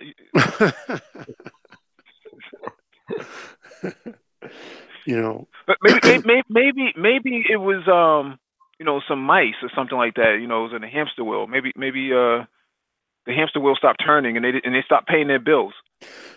Mike, I'll say this. At this point in time, in 2019, if any person does not understand the way that this world really works, honestly, I really don't have much to say to you. I don't. I don't mean to come across as being a a-hole or anything like that, but the way the world works is not what you see on the 6 o'clock news. It's not what politicians stand up behind microphones and tell you. If you do not have the wherewithal to do the research, to connect the dots and understand the way this world really works, that it is a game, then you know what? You are lost in the sauce and you are just being a victim of every bit of the social engineering that your government wants you to believe. That is every government. This world is a game and the world players, they play it to a T. And if Paul, you don't how many people? understand that, How many people really study this, man? How of many course, people really study it? Man, folks just ain't on it, bro. no. Folks rather sit down and listen and watch Oprah and The View and all this kind of shit and sit around and listen to listen to whack Correct. shit No, bro, you're and think right. they think they know what's up. It's crazy. Bro, see, here's the thing, right? If I if I take garbage and I put it in front of you on a table, you pick through the garbage and tell yourself that you're looking for the jewels within the garbage. That's what most people are doing. That's literally what most people are. I'm sorry, that's figuratively what most people are doing. All right? You are not making sense of the true and accurate information. You're not connecting dots, and most people just want to be patted on the head and told that yes, baby, everything is okay. This is what it is, and then we're just going to tell you what we want you to think, and then you think that you're thinking when in fact all you're doing is you are the living embodiment and continuation of Pavlov's experiment. You are exhibiting a pre programmed response to a pre designed stimulus, and you haven't got a inkling of a clue as to what is really going on. So, unless any person does not have a basic understanding and idea of what this world really is and how things really work, personally, I can't talk to you. We can keep the conversation light. We can talk about sports and old Odell Beckham and other nonsense. But if you want to talk serious intellectual discussion and debate, you have to meet me on a minimum basic level. Because if not, I won't even engage in the conversation with you. So no, I really don't have much to add on this article. We have covered it 9 ways to Sunday. The reason being because I understand people need to hear things 4 and 5 different ways and 4 and 5 different times.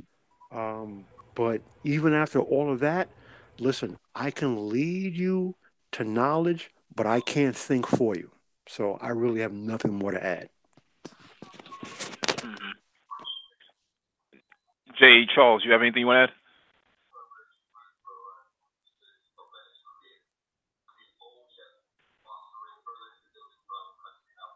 DE, go ahead if you have anything you want to add. Um, this I don't know. Paul said, "Oh, he said that it's mostly the ignorance of the people that are not looking at this thing logically. They look at this thing emotionally, and they look at the 6 o'clock news, and 6 o'clock news, show you this emotional, get you going emotionally, and so you can't think. Anywhere else in the world, people look at things logically. Here in the U.S., it's an emotional exercise.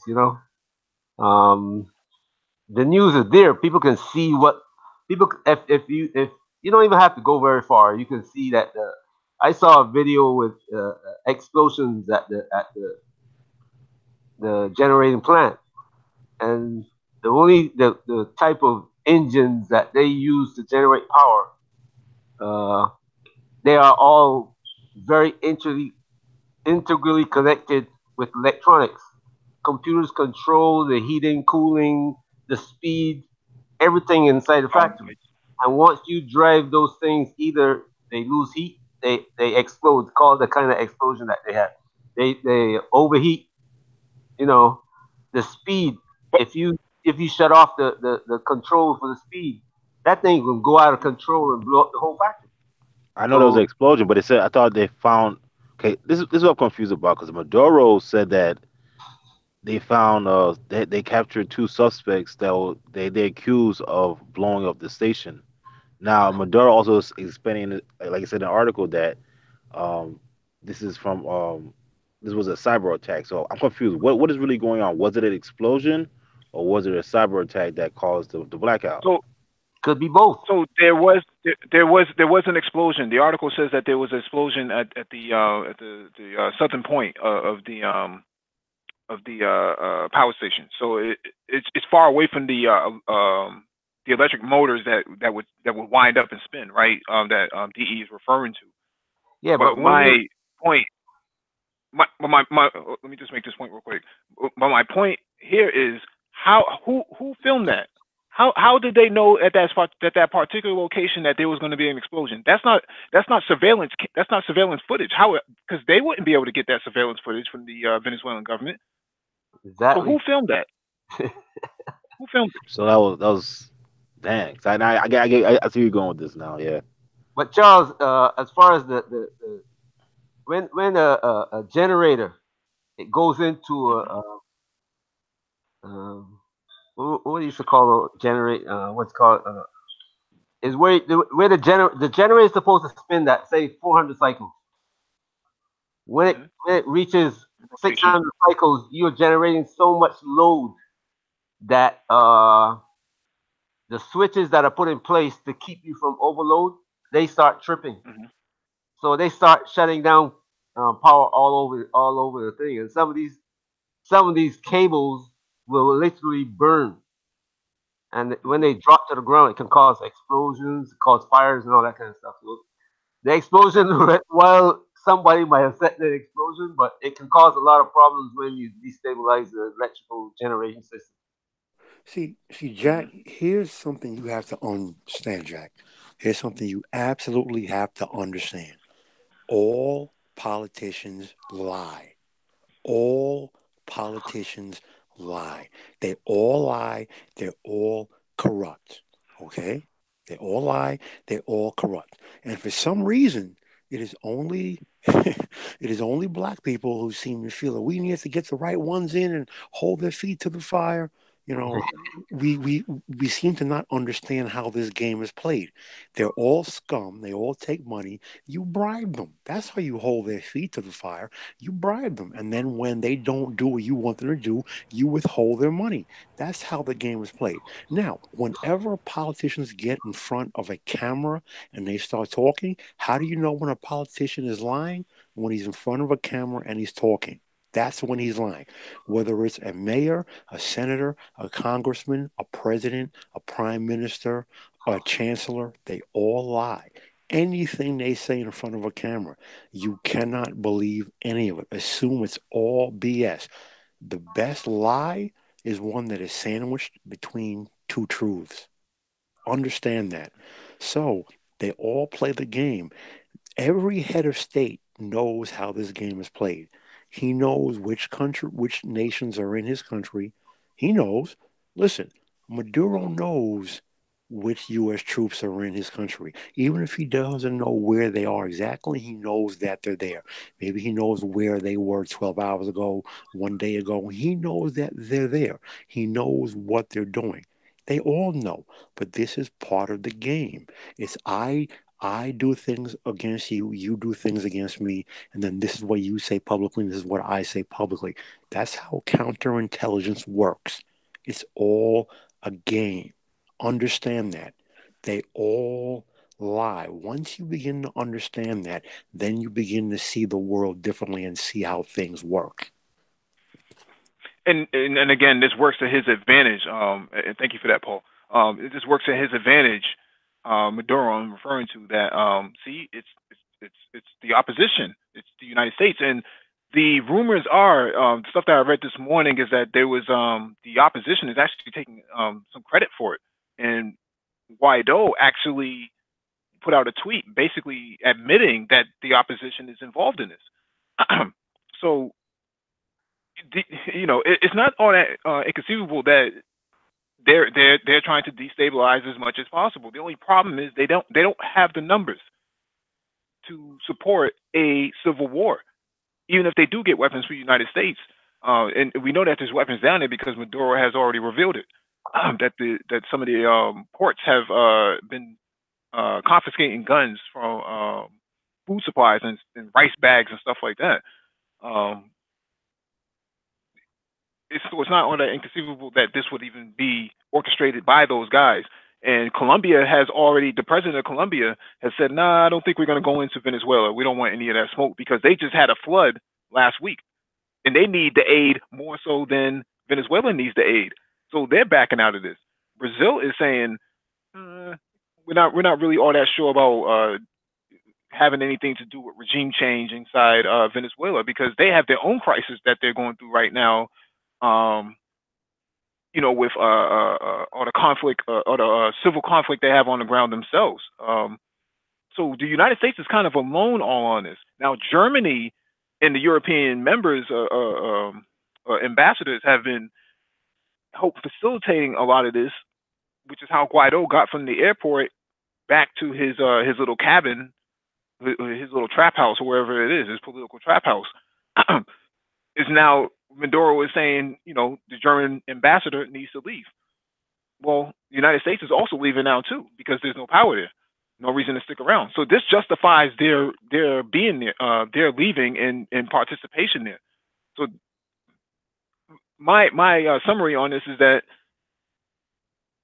those who have reason or a motive are the ones leaving. Because when Maduro asked them to leave, or actually told them to leave, they didn't want to leave. But now that there's no power in the country, now, well, it's time for us to leave. But where are you going? And you have to remember also, it's not like they need power. They bring their own power. Wherever special forces goes, they're self-contained. Okay, so they don't need the grid to operate. All right. So to follow up, on what Mike just said, um, all all of the powers who have interest there, who are there, everything that they say publicly, right? You have to look at the code words, and you have to look behind everything that they're saying. They're there, and they're not leaving anytime soon. They're there in special forces and their intelligence agencies. The mainstream militaries are nowhere near, but they are there. Mm-hmm. Preem, you had something you want to add? Please jump in if you feel free. If you have something you want to add.